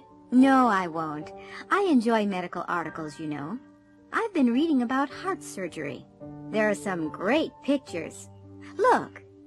Alice? Alice, are you okay? Dan, call the waiter again. I've been trying to call him, Sally. But Dan, we've been sitting here for 20 minutes, and I'm not going to wait any longer. I'm sorry, Sally, but he's talking to that woman. Yes, I see. He's been talking to her since we came in. Excuse me, waiter. Yes, ma'am. Do you want your check? The check? We haven't seen the menu yet.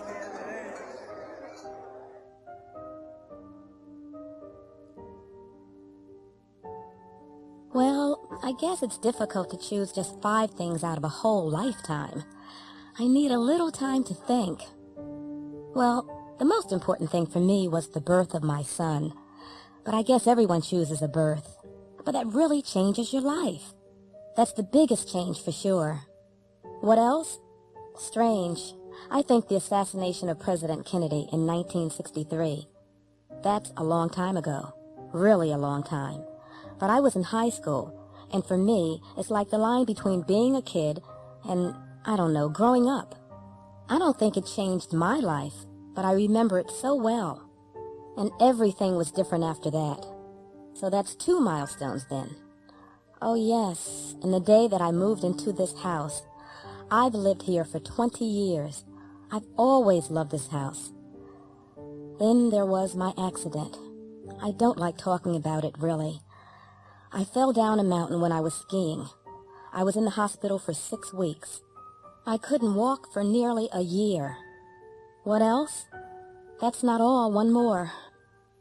Let me think. This sounds silly.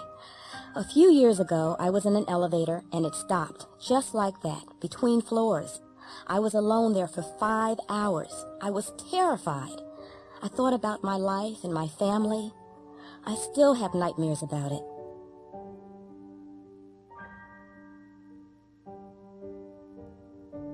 A court case. A few months ago, there was a bank robbery in San Francisco. The police arrested a man and a woman. They're in court now.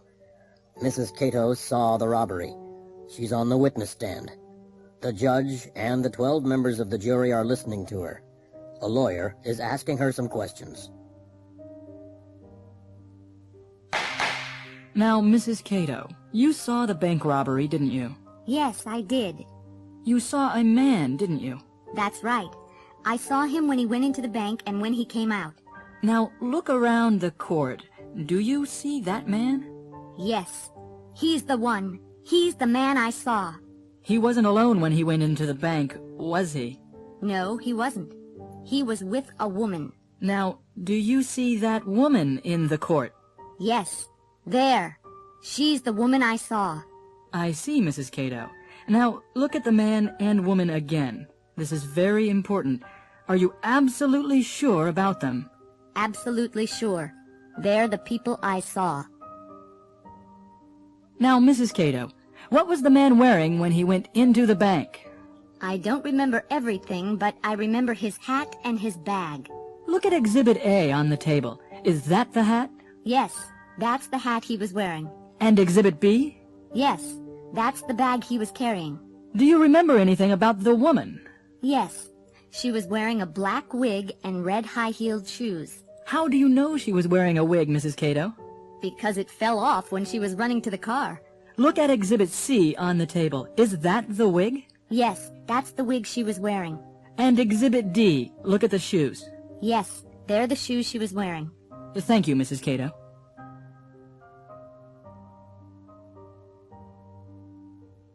The empty chair. Jerry Streisand, a friend of mine in Boston, almost had a nervous breakdown last year. I told him to go to a doctor. Hello, Mr. Streisand. What's the problem? I'm very tense and nervous, Doctor. I haven't been able to sleep for days. Have you been working hard? Yes, I've been working 12 hours a day.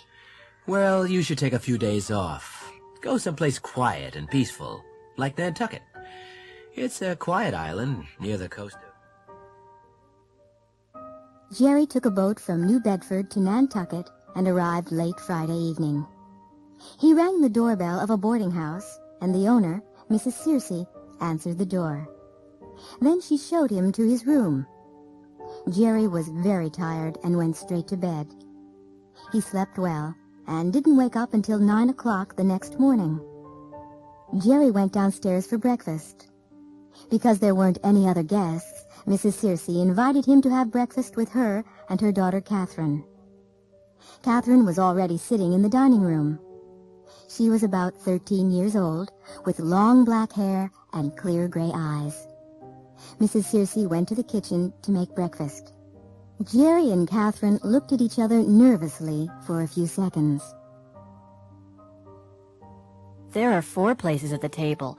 Is there another guest? No, we never talk about the empty place. The empty place? What do you mean? Well, that used to be my father's place. Used to be? I don't understand. My father worked on a fishing boat. 3 years ago, he went out on his boat, and he never came back. What happened to him? Nobody knows. They searched everywhere, but they never found anything. My mother always keeps that place for him, and she makes his breakfast every morning. That's a picture of him, over there on the wall. My mother's been waiting for him for 3 years. Jerry said nothing, but he looked worried. At that moment, Mrs. Searcy came into the room. She poured 3 cups of coffee and put 1 cup at the empty place. Jerry looked more worried, and he stared at the empty chair. Suddenly, he heard footsteps outside the door, and a tall man with a black beard walked into the room. It was the man in the picture. Jerry jumped up and ran out of the room. Who was that? What's the matter with him? I don't know. I don't understand. He's a guest from Boston. He arrived last night after you went to sleep. Catherine, do you know anything about this? No, Daddy, I don't. But he's here because he's very nervous. He says he's hiding here because a tall man with a black beard is trying to kill him. Catherine, have you been telling stories again? Stories? Daddy? Me?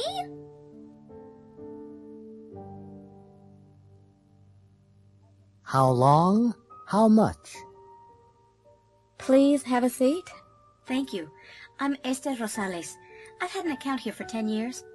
What can I do for you, Ms. Rosales? Well, I want to borrow some money. What for? I want to buy a car. I've been saving for one. How long have you been saving? I've been saving for 2 years. How much have you saved? I've saved about $5,000. What are you reading? The Godfather. I've never seen the movie, and Bruce told me to read it. It's a very long book. How long have you been reading it? For nearly a month, and I haven't finished it yet. How many pages have you read? About 400. I don't like long books. Neither do I.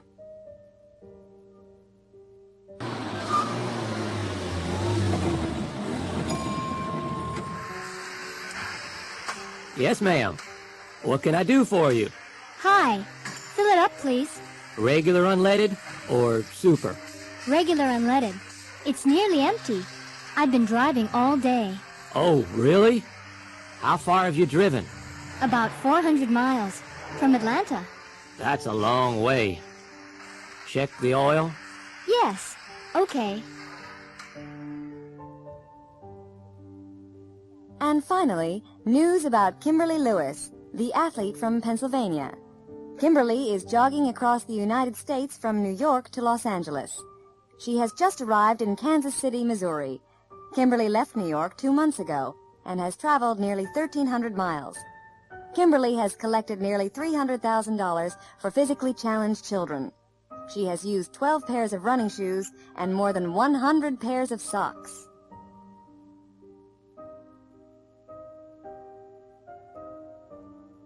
Operation Diamond. Andrea Garvey is the Assistant Director of the Department of Customs and Immigration. She is preparing her agents for a special operation. Good morning, ladies and gentlemen. You were all at Friday's meeting. Are there any questions? No? Okay, take out the photographs from your folders. Look at photograph 1. That's Barry Siegel. He's the man that usually flies the diamonds into the USA. And he's the one that will land at the Circle K Ranch tomorrow night. Be careful. He's very dangerous. He's the one that shot a federal agent last year.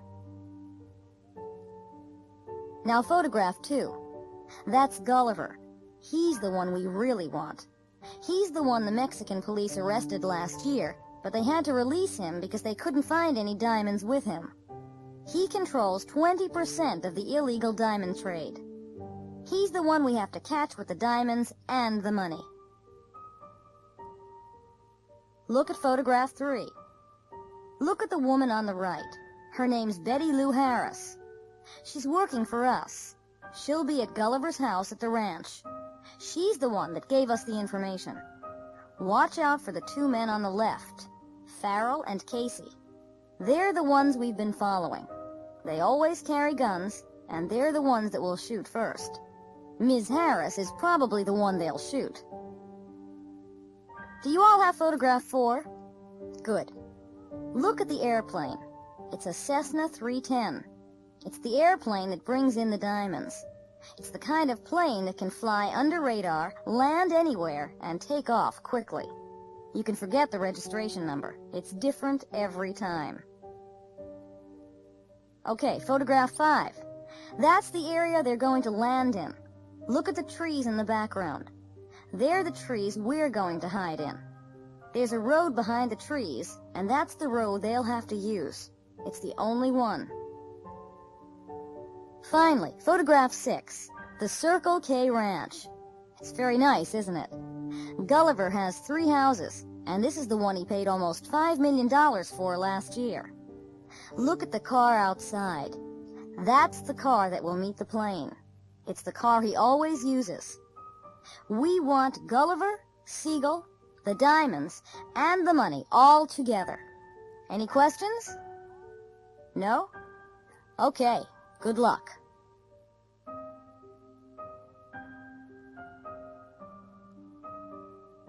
Making reservations.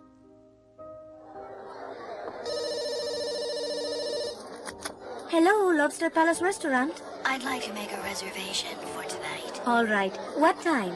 8 o'clock. 8 o'clock. For how many? There are 10 of us. 10. We don't usually take large parties.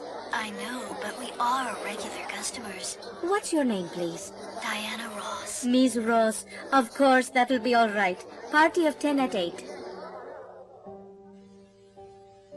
I'd like to get 2 seats for the concert on Thursday. Where would you like to sit? I'm not sure. Well, here's the seating plan of the concert hall. How much is it in the middle section? $45. $45? That's a little too expensive for us. How much is it in the back? $25. That's fine.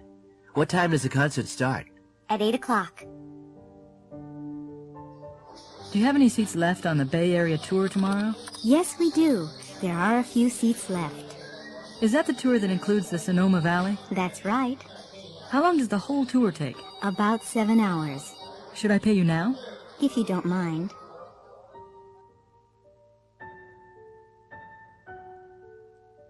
A new job. Jeff, have you seen this ad in the New York Sentinel? Yes, I saw it, but I'm not interested in finding a new job. I've been here since I left college. I like working here. Really? I've only been here for 3 years, and I'm already tired of doing the same thing every day. I'm afraid of getting really bored. Oh, come on. It's not that bad. You'll do the same thing there every day. Yes, but the salaries are good. I'm not interested in making more money. I have enough now. I can never have enough. Of course, you live at home with your parents. I like living with my parents. What's wrong with that? Nothing. But I like being independent. I like traveling, and I enjoy meeting new people. I'm going to apply for the job. Well, good luck.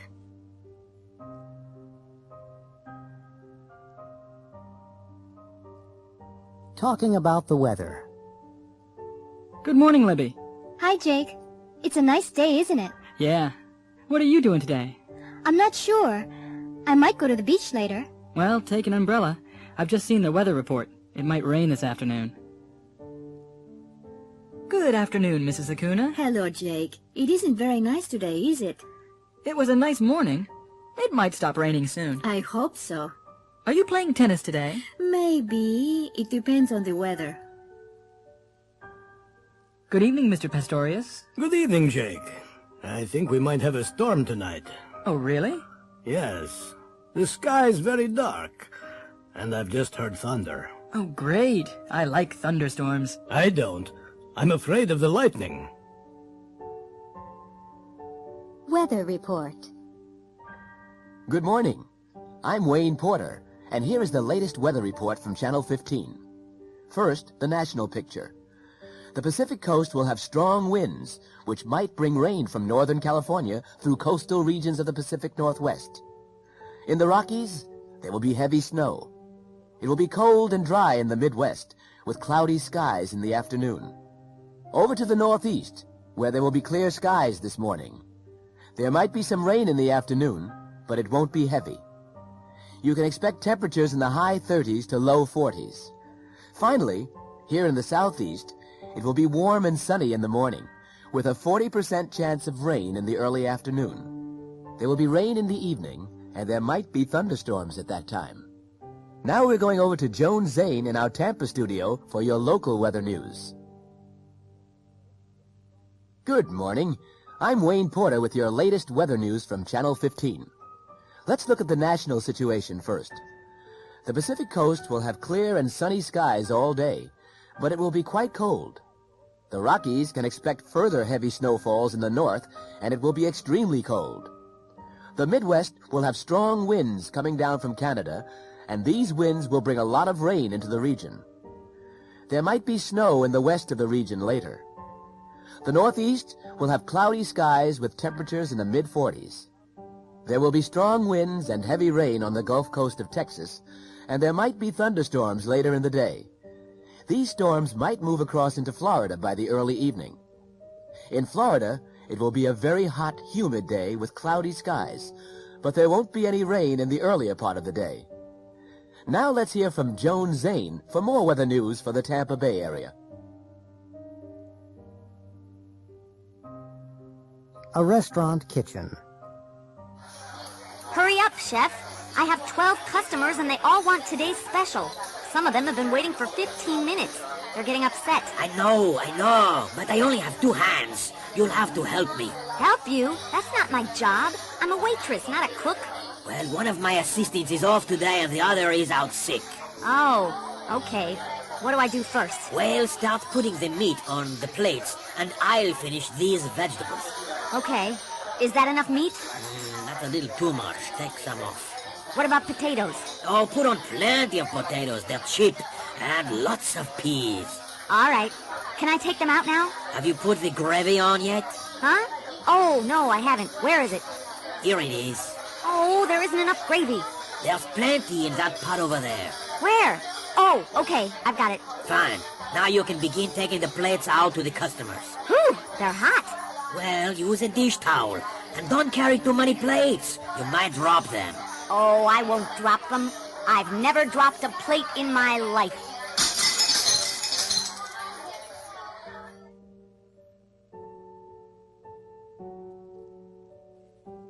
Asking for directions.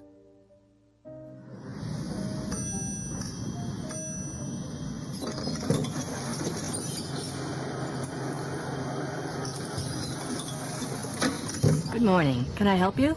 Yes, I have an appointment with Mrs. Bedoya, the sales manager. What time is your appointment? 11:30. Okay. You're Ms. O'Hare, aren't you? Yes, that's right. Take the elevator to the 3rd floor. Go down the hall to the left. Mrs. Bedoya's office is the 3rd door on the right. You can't miss it. Thank you. Don't bother to knock. Just go right in. She's expecting you. Excuse me. Yes? I'm lost. Is this the way to Disney World? Well, you can get there this way, but it's not the quickest route. Oh, no. Well, can you tell me the best route? Sure. Turn around and go back to the expressway. Turn left and go on until you get to the interstate. That's the I-4. The I-4? That's right. Turn left on the interstate and follow the signs for Tampa. That's I-4 West.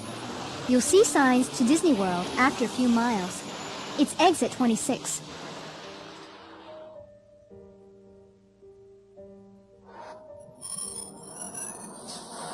Does this bus go to 50th Street? Yes, it does. Step in, please.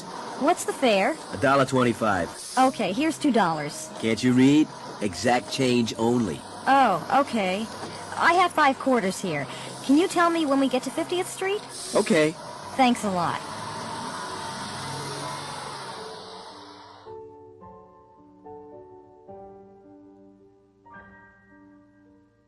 Coast Guard Rescue. This is the KLLN Radio News Desk. It's 5:15. A Coast Guard helicopter is trying to rescue a man who has fallen down a cliff in Point Reyes, about 15 miles north of San Francisco. The man is lying on a small beach at the foot of the cliff. The helicopter has arrived at the scene, and a paramedic has climbed down a ladder to the beach. He's speaking to a doctor on the helicopter by radio. Hello? Can you hear me, Doctor? Yes, I can hear you clearly. Is he unconscious? No, he's conscious, but he looks pretty bad.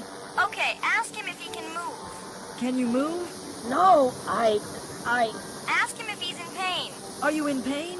Oh, yes, Ask him where it hurts. Where does it hurt? It's my back. Uh-oh, don't move him. I'm coming down.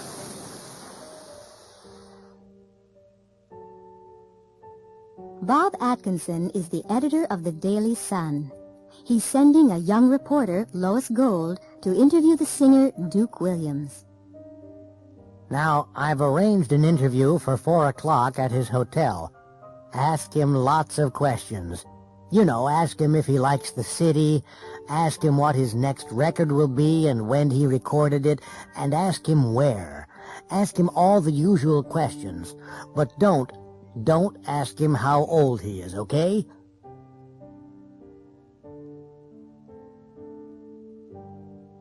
UFO. Dick and Janet were driving along a quiet country road in Ohio. They were on their way to Cincinnati. It was almost midnight.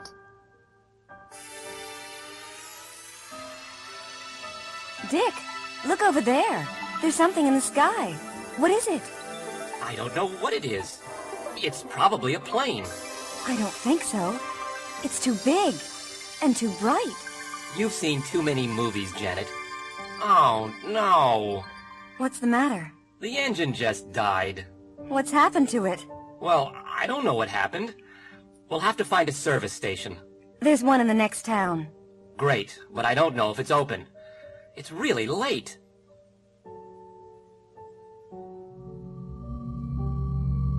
Suddenly, there was a loud noise, and a big, bright silver object flew low over their car. It stopped in midair, turned around, and flew back over their car. Then it went straight up into the sky and disappeared. Wow! What was that? Huh? Don't ask me. I have no idea what it was. Phew. Let's go. We can't. The car won't start. Try it again. That's strange. It's okay now. I wonder why it wasn't working. Do you think it was a UFO? I don't know. I really don't. We should call the police. Do you think they'll believe us?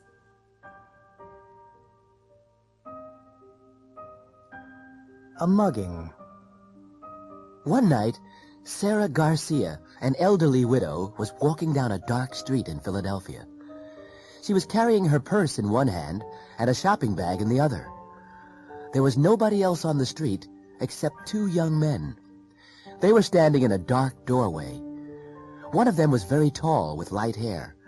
The other was short and fat with a beard and mustache. The two men waited for a few seconds and then ran quickly and quietly toward Mrs. Garcia. The tall man held her from behind while the other one tried to snatch her purse. Suddenly, Mrs. Garcia threw the tall one over her shoulder. He crashed into the other man, and they both landed on the ground. Without speaking, Mrs. Garcia hit both of them on the head with her purse and walked calmly away. The two surprised young men were still sitting on the ground when Mrs. Garcia crossed the street toward a door with a bright sign above it. Mrs. Garcia paused, turned around, smiled at them, and walked into the Philadelphia Judo Club.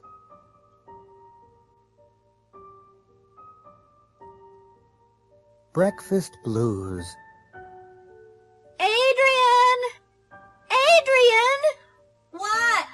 Adrian, come on. It's almost 7 o'clock. Your breakfast's getting cold. All right, I'll be downstairs in a minute. Adrian, you haven't shaved. I know. I'll do it before I go to school. Well, don't forget. And you need a haircut. All right. I'll make an appointment after I finish school. And don't forget, write and thank your grandmother for your birthday present. Yeah, I'll do that when I get time. You'll do it when you get home from school. What about my homework? And I'm going out tonight. You'll do your assignment and write the letter before you go out. Where are you going anyway? Just out. Who with? A friend. Which friend? Just a friend from school. What's her name? Susie. She's in my math class. Well, I'll be out when you get home. You won't go out until your father gets home, will you? He forgot his keys. He left them on the table. Not again. What time will he be home? About 7:15. Why? Oh, no. I'm meeting Susie at 7:30. Well, you'll have to go as soon as he gets home. She'll wait. Will she? You don't know Susie.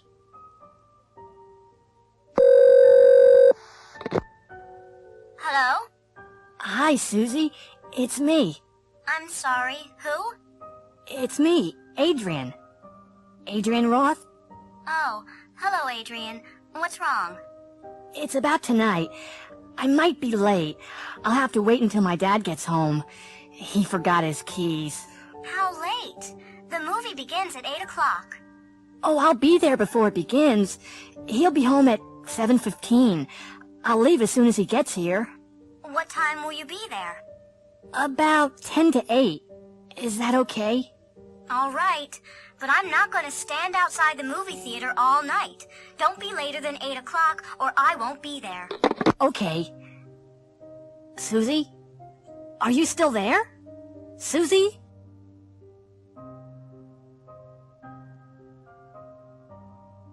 General Hospital. Maternity unit. Mr. Diaz is in the maternity unit. His wife's going to have a baby. Hello. You're Mr. Diaz, aren't you? Have you been waiting long? Not really. Is there any news? Not yet. We'll tell you as soon as there is. Have you thought of any names for the baby? Oh, yes. If it's a girl, we'll call her Lucia. And if it's a boy, we'll call him Francisco. Operating room. David Foster has had a serious accident. His wife's outside the operating room now. Mrs. Foster, I'm Dr. Yamamura. Oh, doctor, how is he? Well, I'm afraid we'll have to operate. Oh, no. He's always been afraid of operations. Don't worry. If we operate now, he'll be all right. Oh, doctor, do you really have to? I'm afraid so. He's lost a lot of blood. If we don't operate, he'll die. East Wing. Ms. Wright has just arrived at the hospital. She's going to have a minor operation tomorrow. This is your bed, Ms. Wright. Oh, thank you, nurse. Now, get undressed and get into bed. There's a buzzer on the night table. If you press the button, someone will come right away. Oh, I'm sure I won't need anything. Well, don't forget, if you need anything, just press the button. Emergency room. Oh, how did this happen? He was playing soldier and he put the pot over his head. Now it's stuck. Have you tried to get it off? No, I'm afraid of hurting him. Yes. If we pull too hard, we'll hurt him.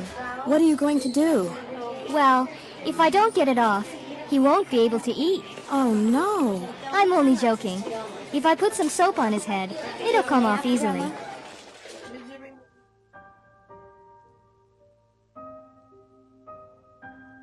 On the road. Lee, you can't park here. There's a fire hydrant. Oh, we'll be back in a few minutes. It's okay. Oh, no, it isn't. You'll get a parking ticket if you leave it here. No, I won't. It's 5:30. All the traffic cops have gone home. Oh, Lee. Yes? Is this your car, buddy?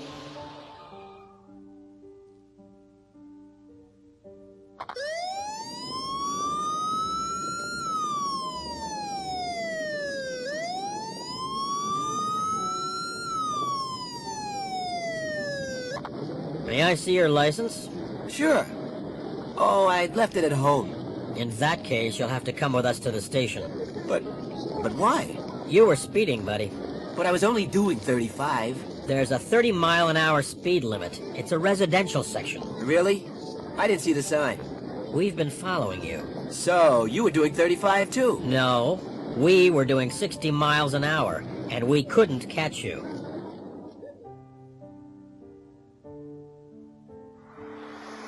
Hello, Turnpike Service Station. Hi. I don't know if you can help me. My car's broken down. We have 24-hour service. Where are you? I'm on US 31, just south of Hopeville. My car's just past the Lone Star Cafe. It's a blue Chrysler LeBaron. Do you know what's wrong with it? I have no idea, but it won't start. I'll send a mechanic out to you. She'll be there in about 15 minutes.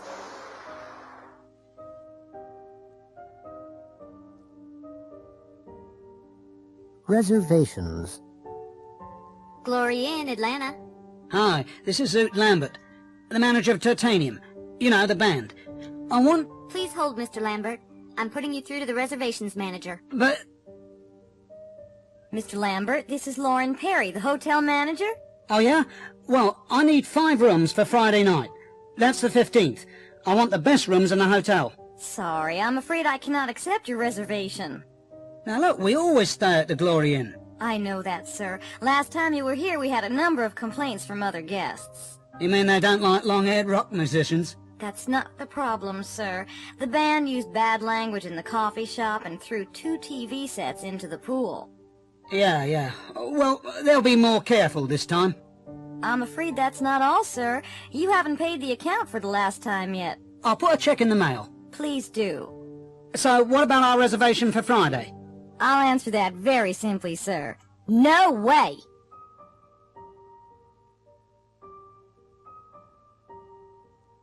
Emergency. Dial 911.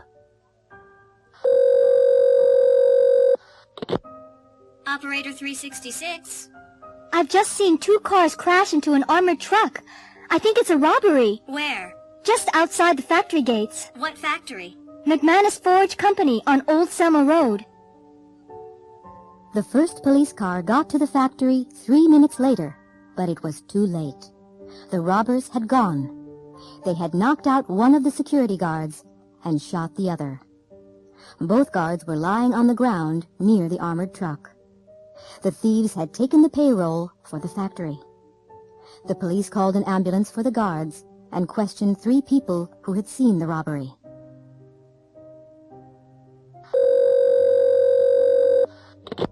Operator 217. I want to report a fire. Where is it? The Texaco service station on Hudson Street. Come quickly. Yes, a fire engine will be there in a few minutes. The fire engine got to the service station just in time. The convenience store in the station was burning. Fortunately, the fire hadn't reached the gas pumps and hadn't spread to the neighboring buildings. The firefighters were able to put it out quickly. The fire had started in the office. Someone had thrown a lit cigarette into a waste paper basket.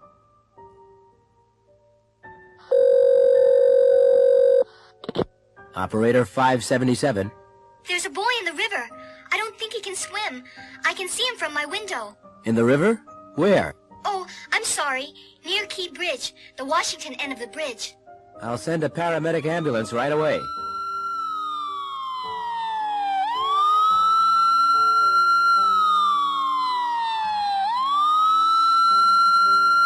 When the paramedic ambulance got there, the boy was lying on the ground. A police officer had seen the boy in the river and had dived in and rescued him. The boy was all right. The police officer had given him artificial respiration. The ambulance took the boy and the police officer to the hospital.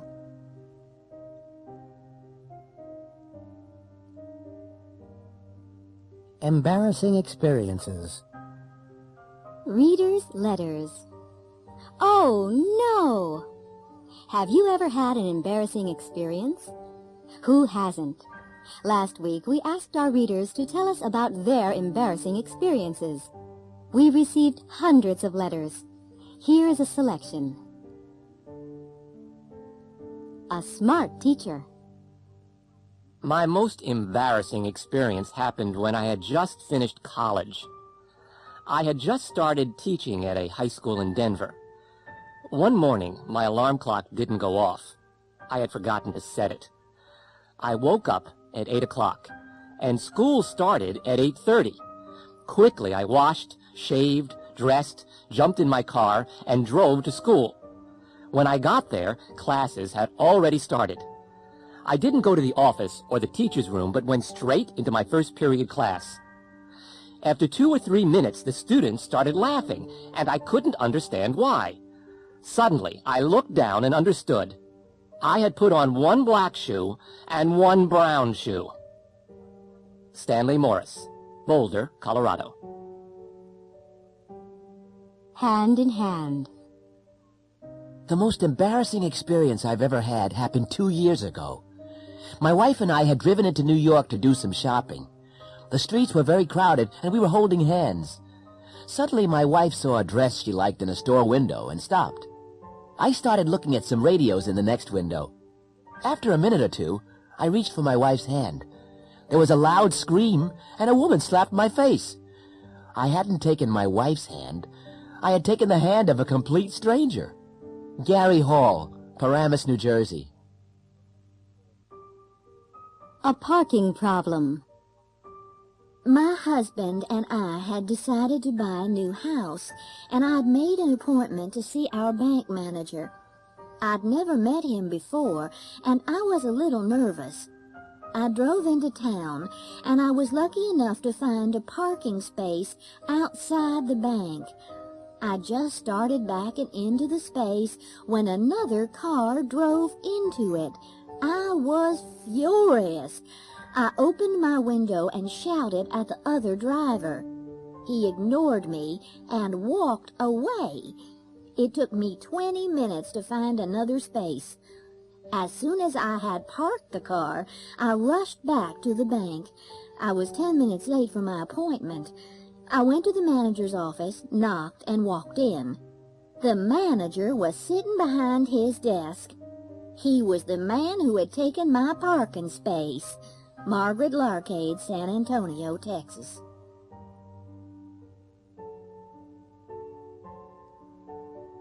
A ghost story. Doug and Kay are staying in an old house on Cape Cod. It belongs to Doug's uncle, and they've borrowed it for the weekend. They arrived an hour or two ago, and they're sitting in front of a fire in the living room downstairs. Oh, Doug, this house is fantastic. I love old houses. There's a ghost here, you know. Doug, don't be silly. Are you trying to scare me? No, I've been coming here for years. We used to stay here when I was a kid. I saw the ghost myself once. This isn't funny, Doug, and I don't believe in ghosts. You don't? Well, I do. Where did you see the ghost? Upstairs, in the bedroom. Yeah, right. Did it have a white sheet over its head? No. It was just an ordinary ghost. He was wearing clothes from the 1800s. He? Who? The ghost. I'll tell you about it. I'd been out walking all day, and I was really tired, so I went to bed early. Had you been reading a book about ghosts? No. Well, go on. What happened? I'd been in bed for 2 or 3 hours. How did you know that it was a few hours? There's an old grandfather clock in the bedroom. You'll see it when we go upstairs. Anyway, the ghost was standing beside it. What did you do? Nothing. What did he say? Nothing. He just stared at me. How did he get into the room? Hadn't you locked the door? Yes, I had. And the window, too. It was a cold, foggy night like tonight. Was there a fireplace? Yes, but it was too small for a man to get down. Anyway, there'd been a fire. What did you do? I sat up and stared back at him. I was too shocked to move. Well, what happened? I don't know how long we'd been staring at each other, when suddenly I shouted, and he disappeared. I don't believe it. I didn't believe it myself at the time, but when I told some people who live around here, they believed me. Some of them had seen the ghost themselves. They could even describe him. If you ask them, they'll tell you. Doug, put some more wood on the fire. I'm going to sleep right here tonight.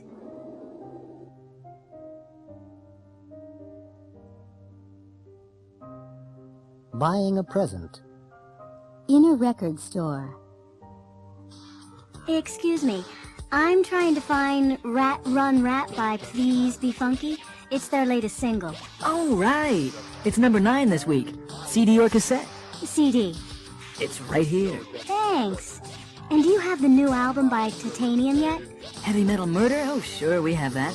It's great. You'll love it. Oh, it's not for me. It's for my grandmother. It's a birthday present. In a jewelry store. I'm trying to find a Christmas present for my wife. Okay, what kind of thing are you looking for? I'm not sure, really. Maybe you can help me. How about a bracelet? No, I bought her a bracelet for our anniversary. Maybe a ring, then. These rings are made of 22-karat gold. What kind of stone is that? A diamond, and it's less than $5,000. Oh, well, maybe you could show me some earrings then. In a toy store. Do you need any assistance, ma'am? Thank you. Yes, I'm looking for a toy for my nephew. Okay. How old is he? He'll be 9 on Saturday. What about a skateboard? No, I don't want him to hurt himself. How about a drum set? I don't think so. His father will be upset if I buy him one of those. Do you have anything educational? You see, he's a very intelligent boy.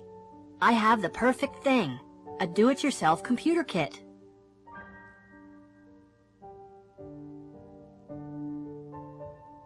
Where is it made? Good evening. I'm Jesse Carson. Welcome to Double Your Cash. Our first contestant tonight is Dawn Sikorsky from Lincoln, Nebraska. How are you doing, Dawn? I'm doing fine, Jesse. What do you do, Dawn? I'm a librarian. And were you born in Lincoln? No, I wasn't. I was born in Omaha. Okay. Now the first question is for $100. Are you ready? Sure. Where are Ferrari cars made? Are they made in Spain? Are they made in France? Or are they made in Italy? That's easy. Italy. Correct. That's great, Dawn. Okay, Dawn. You can take the $100 right now, or you can have another question and double your cash. I'll take another question. Okay. This is for $200. When was Martin Luther King Jr. murdered? Was it in 1963, 1965, or 1968? He was murdered in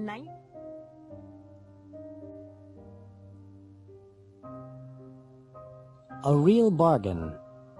Donna Wu is looking for a new house. She's with the realtor now. Well, Ms. Wu, this is the house that I told you about. 341 Sun Lake Drive. The owners are away, but I have the keys. When was it built? It was built in 1936. Who built it? I have no idea. Is it important? No, I guess not. Is that a new roof? It looks new. It's pretty new. It was put on 2 years ago.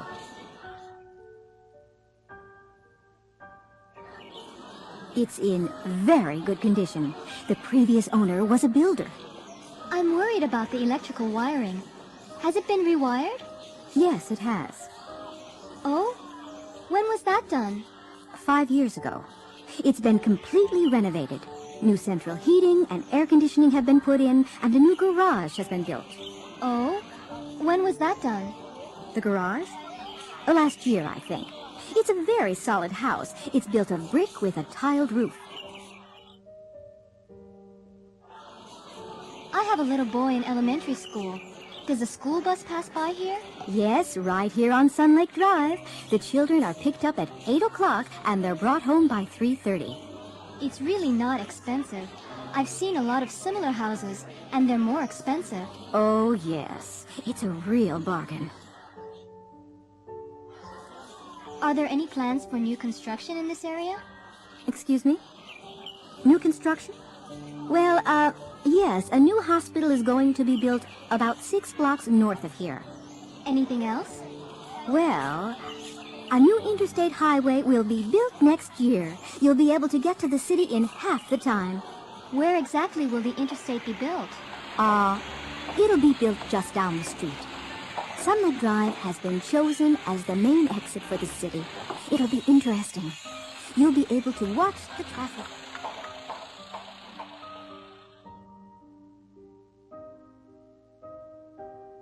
The 6 o'clock report. Good evening. This is Rose Ann Silvernail with the 6 o'clock report from WBTV Baltimore. Our top story tonight. Alan Wolf, the great plane robber, has been caught in Costa Rica. He was arrested in a San Jose nightclub. He is being questioned at local police headquarters, and he will probably be sent back here to Baltimore. In 1992, Wolf was sentenced to 40 years in prison for his part in the great plane robbery at Baltimore-Washington International Airport. He escaped from the Maryland State Penitentiary in April. Since then, he has been seen in 10 different countries. Another tragedy in the music world. Jerry Henderson, the lead guitarist of the rock group The Rats, is dead. He was found unconscious in his room at the Baltimore Glory Inn early this morning. Henderson was rushed to the Johns Hopkins University Hospital, but doctors were unable to save his life. A number of bottles which had been found in his room were taken away by the police. The painting Iris Morning by Penoir was stolen last night from the Baltimore Museum of Art. The painting, which is worth over $5 million, had been given to the museum in 1993. It hasn't been found yet, and all area airports, highways, and train stations are being watched. All vans and trucks are being searched. A reward of $50,000 has been offered for information. And finally, Jumbo, the elephant that escaped from the Baltimore Zoo this afternoon, has been caught. Jumbo was chased across Druid Hills Park and was finally captured at a hot dog stand near the park's main gate. Jumbo had not been fed and was trying to take bread rolls from the stand. A tranquilizer gun was used, and Jumbo was loaded onto a truck and was taken back to the zoo. At the zoo, he was examined by the zoo veterinarian. Fortunately, no damage had been done, and Jumbo will be returned to the elephant house tomorrow.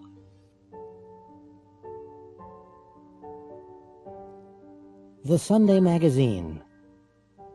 Last night, I went to see the new musical at the Lewis and Clark Memorial Theater. It's called Space Opera and was written by Tim Weber with music by Andrew Rice. It was a highly entertaining evening, and the audience enjoyed every minute of it. The music was performed by the Idaho Symphony Orchestra, and it is really great. The hero is played by soap opera star Danny Clean, and he sings most of the best songs. However, the most popular song in the show is Starlight Tonight, and I'm sure it'll be a big hit. It's sung by Lorna Winter, who plays the Queen of Jupiter. Her costumes are sensational. They were designed by Annette Field. One dress cost more than $20,000. There is a CD of the show available on the Polyglot label, and an illustrated book which is published by Apple Tree Books. Take my advice. Go see it.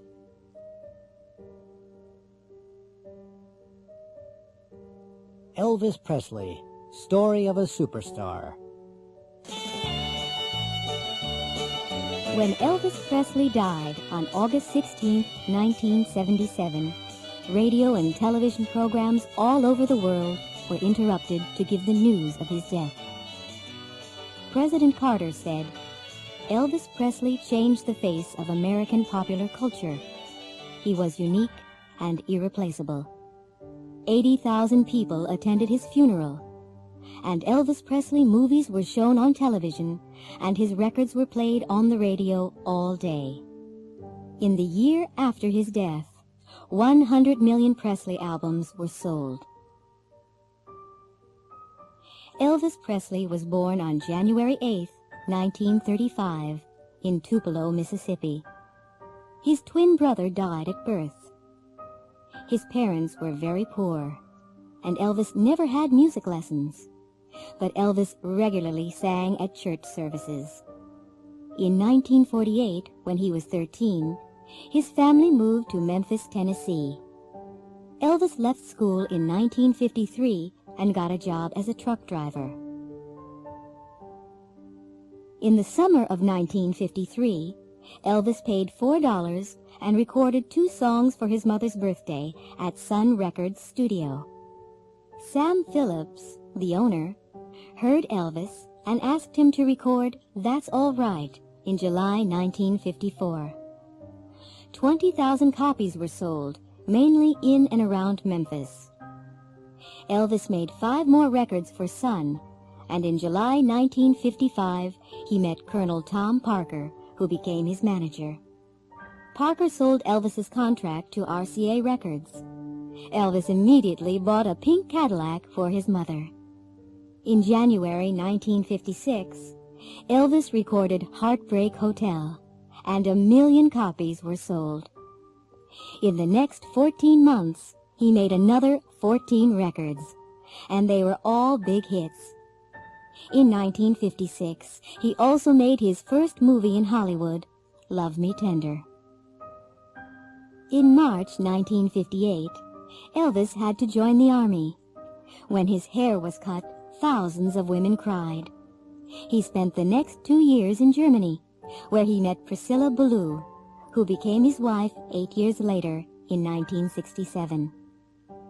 In 1960, he left the army and went to Hollywood, where he made several movies during the next few years. Most critics thought the movies were a waste of his talent. By 1968, many people had become tired of Elvis. He hadn't performed live since 1960. But then he recorded a new album, From Elvis in Memphis, and appeared in a TV special. He became popular again and went to Las Vegas, where he was paid $750,000 for 4 weeks.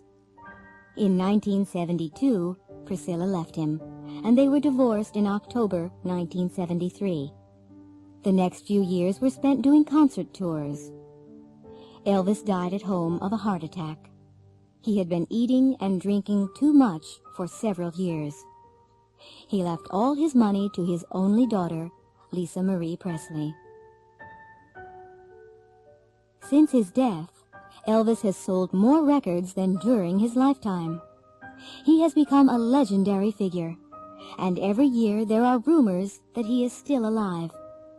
In 1993, Elvis was the first rock musician to be featured on a U.S. postage stamp.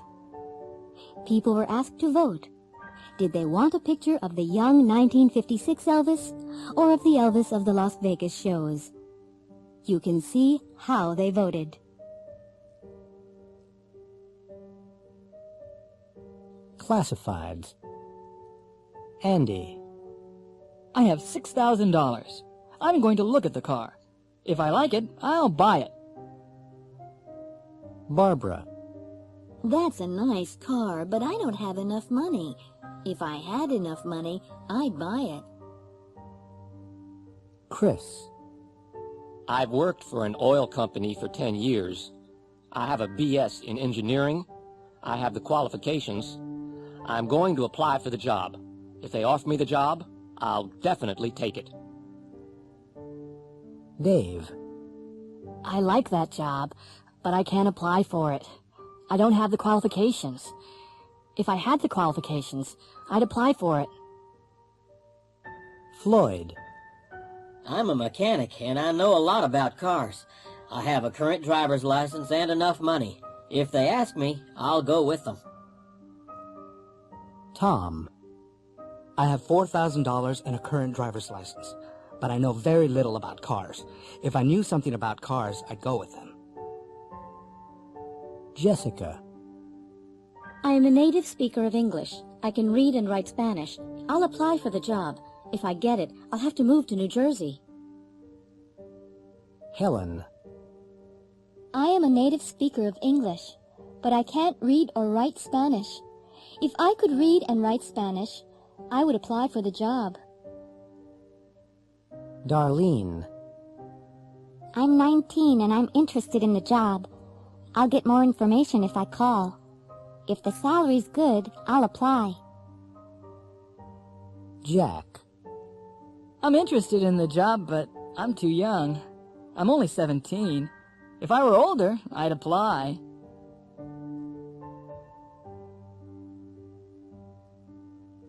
Eating out. Are you hungry? Yeah, I didn't have much for breakfast. Do you feel like a hamburger? Okay, I'll have a Big Greg, but no fries for me. Anything to drink? You've been here before. What are the shakes like? Not bad. I'm getting one. Okay, I'll have a strawberry shake. Anything else? No, that's all. Next. 1 Big Greg, 1 Cheese Greg, 1 order of fries. Large or regular? Large. And 2 strawberry shakes. Is that it? Uh-huh. That's all. What are you having? I don't know. I can't decide. I'd have the special if I were you. I had it last time I was here. It was great. No, it's got ham on it. I don't like ham. I'll just have the plain pizza. A regular or a large? A large, I think. Are you very hungry? No, not very. Then I wouldn't have a large one if I were you. They're enormous. What about an appetizer? Okay, let's have another look at the menu. Hi, I'm Adam, and I'm your waiter today. Are you ready to order yet? Yes, please. We'd like a plain pizza and a Pizza Palace special. Would you like regular or large pizzas? Both regular, please. Anything to start? Yes, a soup and a house salad, please. Sure. It'll take just a couple of minutes. What time is it, Roy? 20 after 1. We don't have much time. Where do you want to eat? Pizza Palace? McGregor's? A pizza would be okay if we had more time, but we don't. And I don't really feel like a burger. Why don't we just grab a sandwich? Okay, there's a deli just around the corner. Fine, let's try it. Hello there, hon. What can I get for you? 1 tuna sandwich and 1 vegetarian, please. Will that be white, whole wheat, rye bread, or a roll? Whole wheat. Will there be any drinks with that, hon? 1 coffee, 1 hot tea. Is that everything? Yeah, that's it.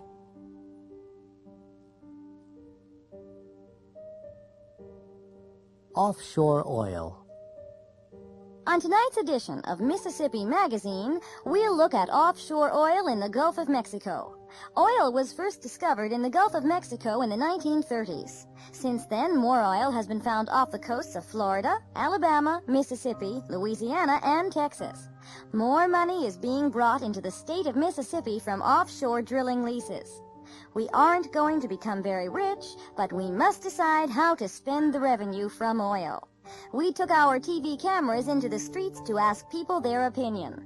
Our question was, if you were the governor of Mississippi, what would you do with the money? Well, of course I'm not the governor, but if I were, I'd spend the money on more hospitals and schools. We need more doctors, nurses, and teachers. We don't have enough good teachers. If salaries were higher, we could keep better teachers. And there aren't enough doctors and nurses either because the medical schools are too small. If they were bigger, we would have more doctors and nurses. Money that is spent now on education and health is an investment for the future. I think the answer is simple. Taxes are too high in this country. I would reduce state taxes. If we reduced taxes, people would have more money. If they had more money, they'd spend more.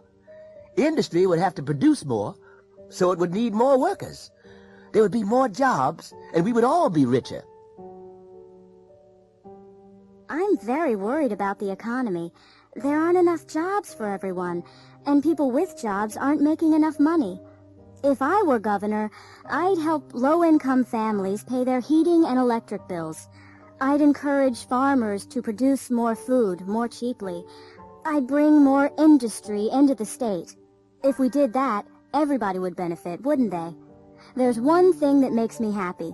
I'm glad the money stays in Mississippi. The federal government would spend it on more tanks and bombs. There's too much crime and violence nowadays. There aren't enough police officers on the streets. I'd give cities money to increase the size of their police forces, and I'd raise their salaries. If we had more police officers, we'd all feel safer. And I'd increase the benefits for senior citizens. I've worked hard all my life, and I should have a reasonable standard of living.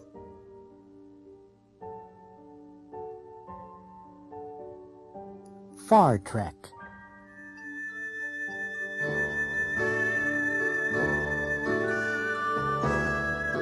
These are the voyages of the Starship Interface. Its 50-year mission, to boldly go where no one has gone before.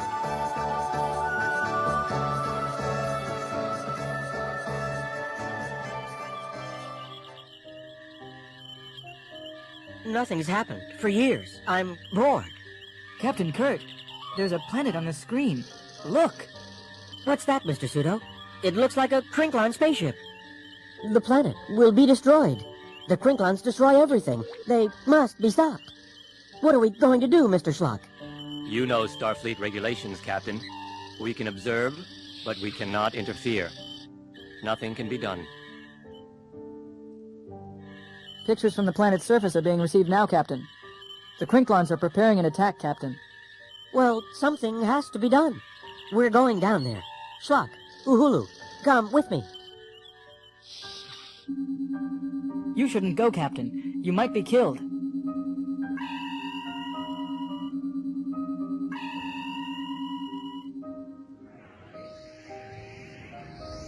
But where are the people? This doesn't look like the same place. At last, Captain Kurt, I have tricked you. I cannot be beaten. You and all your crew will be killed. I will fight you, but let my crew go. Where did the Krinklon go? What happened?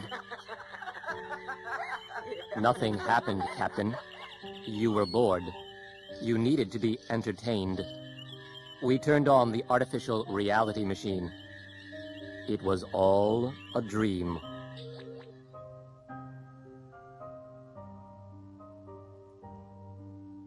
Reports. Lynn Willis is a new reporter for the Los Angeles Daily Echo. Last week, several famous people arrived at L.A. International Airport, and Lynn was sent to interview them. Nobody told her very much. Cristina del Castillo, Secretary General of the United Nations. I'm very busy. I have a lot of appointments. I can't say very much. I'm happy to be in Los Angeles. I enjoyed my visit in January. I'll be here for only 12 hours. I'm going to meet the governor. I have no other comments. Lynn's report. Cristina del Castillo visited California yesterday. She arrived at 10 a.m. and we asked her to comment on the international situation. She just made a brief statement. She said that she was very busy and that she had a lot of appointments. She said she couldn't say very much, but she said that she was happy to be here and that she had enjoyed her visit in January. She said she would be here for only 12 hours and that she was going to meet the governor. She said she had no other comments. Ivan Neistat, European movie director. I like newspaper reporters, but I don't have time to say much. Just that I'm working at Global Studios in Hollywood. I haven't worked in Hollywood before. I've heard bad things about Hollywood movies in the past, but I can work with the people at Global. It's the best studio in the world, and I'm the greatest director in the world. My new movie will cost $80 million. Lynn's report. Academy Award winner Ivan Neistat arrived in L.A. yesterday. Ivan was in a hurry. He said he liked newspaper reporters, but that he didn't have time to say much. He said that he was working at Global Studios in Hollywood. Ivan said that he hadn't worked in Hollywood before, and that he had heard bad things about Hollywood movies in the past. He said that he could work with the people at Global. He said that it was the best studio in the world, and that he was the greatest director.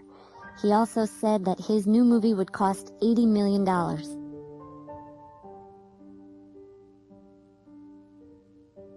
Oral exams. Hey, Martha, have you finished the exam? Yes, I have. Whew. Was it hard? Well, yes, it was pretty hard. Did you pass? I don't know. Miss Nadler didn't tell me. What questions did she ask? First, she asked me what my name was. That was pretty easy, wasn't it? Yes, except I couldn't remember. Then she asked me where I came from and how long I'd been studying here at the Institute. And what else did she ask? She asked when I had begun taking English, and she asked how I would use English in the future. Yes, go on. Then she asked me if I liked the Institute and if I lived with my parents. Anything else? I'm trying to remember, Stefan. Oh, yes, she asked if I spoke any other languages. Is that all? Let's see. Well, she asked me what my hobbies were, and she asked me to tell her about them. Then she gave me a picture and asked me to describe it. Then I was asked to read a passage out loud. What did she say at the end? Oh, yes. She asked me to tell you to go in right away.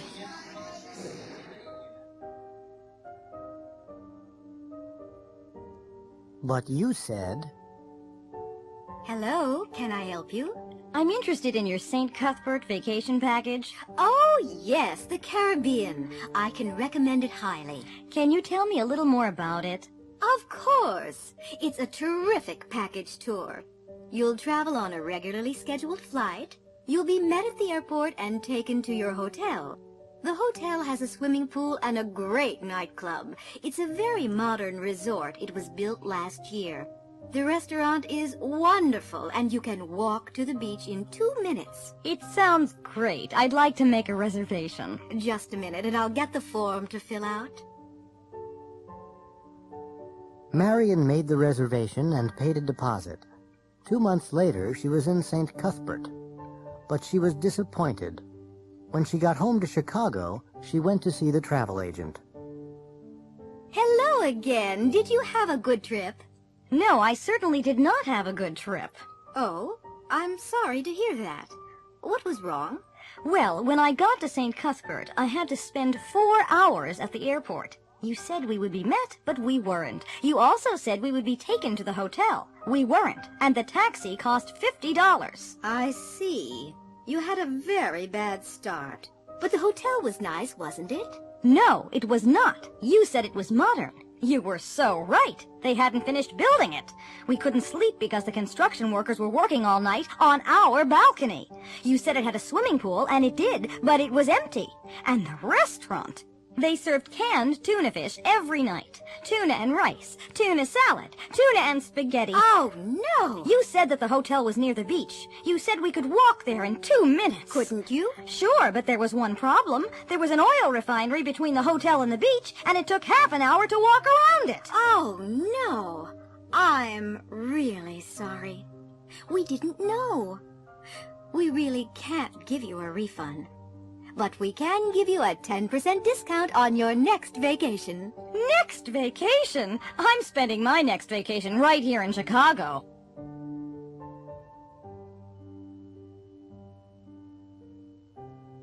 Having things done. I'm sorry I'm late. I couldn't get the car started this morning. Winter's almost here. The engine was probably cold. It needs a complete tune-up. But garages are so expensive nowadays. Can't you do it yourself? Who? Me? I don't know anything about cars. Well, if I were you, I'd have it done soon. The garage that I use is very reasonable. And have the radiator filled with antifreeze. They say it's going to be a cold winter.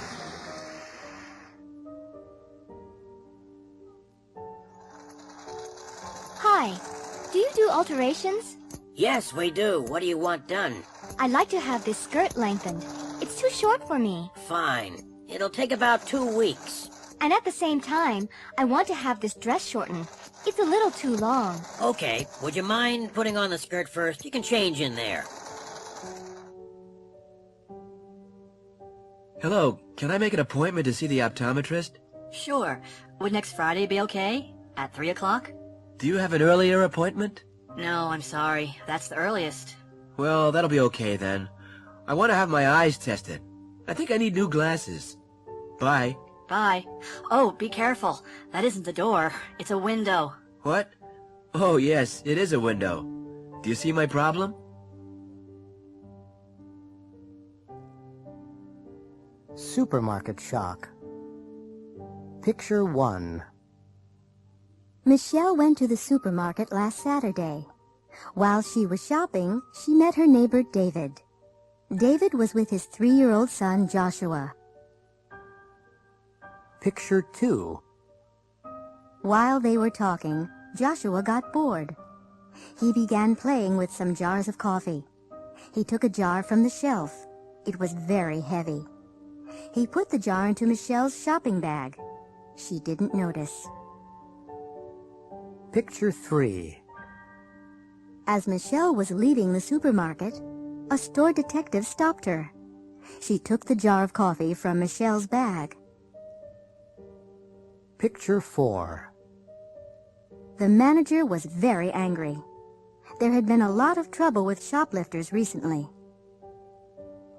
I'm sorry, but I have to call the police. Oh, no! It's all a terrible mistake. Now I remember. I was talking to my neighbor. His name's David Samuels. Anyway, his little boy Joshua was with him.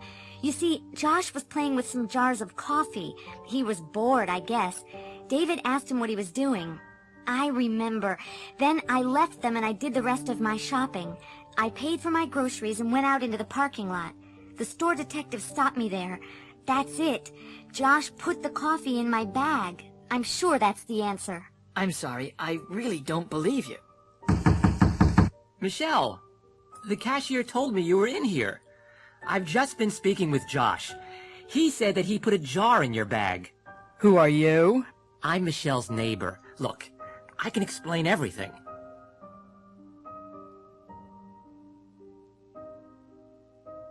The appointment. Once upon a time, there was a rich caliph in Baghdad. He was very famous because he was wise and kind. One morning, he sent his servant Abdul to the market to buy some fruit. As Abdul was walking through the market, he suddenly felt very cold. He knew that somebody was behind him. He turned around and saw a tall man dressed in black. He couldn't see the man's face, only his eyes. The man was staring at him, and Abdul began to shiver. "Who are you? What do you want?" Abdul asked. The man in black didn't reply. "What's your name?" Abdul asked nervously. "I am Death," the stranger replied coldly and turned away. Abdul dropped his basket and ran all the way back to the Caliph's house. He rushed into the Caliph's room. "Excuse me, master. I have to leave Baghdad immediately," Abdul said. "But why? What's happened?" the Caliph asked. "I just met Death in the market," Abdul replied. "Are you sure?" asked the Caliph. "Yes, I'm sure. He was dressed in black, and he stared at me. I'm going to my father's house in Samara. If I go at once, I'll be there before sunset." The Caliph could see that Abdul was terrified and gave him permission to go to Samara. The Caliph was puzzled. He was fond of Abdul, and he was angry because Abdul had been badly frightened by the stranger in the market. He decided to go to the market and investigate. When he found the man in black, he spoke to him angrily. "Why did you frighten my servant?" "Who is your servant?" the stranger replied. "His name is Abdul," answered the Caliph. "I didn't want to frighten him. I was just surprised to see him in Baghdad." "Why were you surprised?" the Caliph asked. "I was surprised because I have an appointment with him tonight in Samara."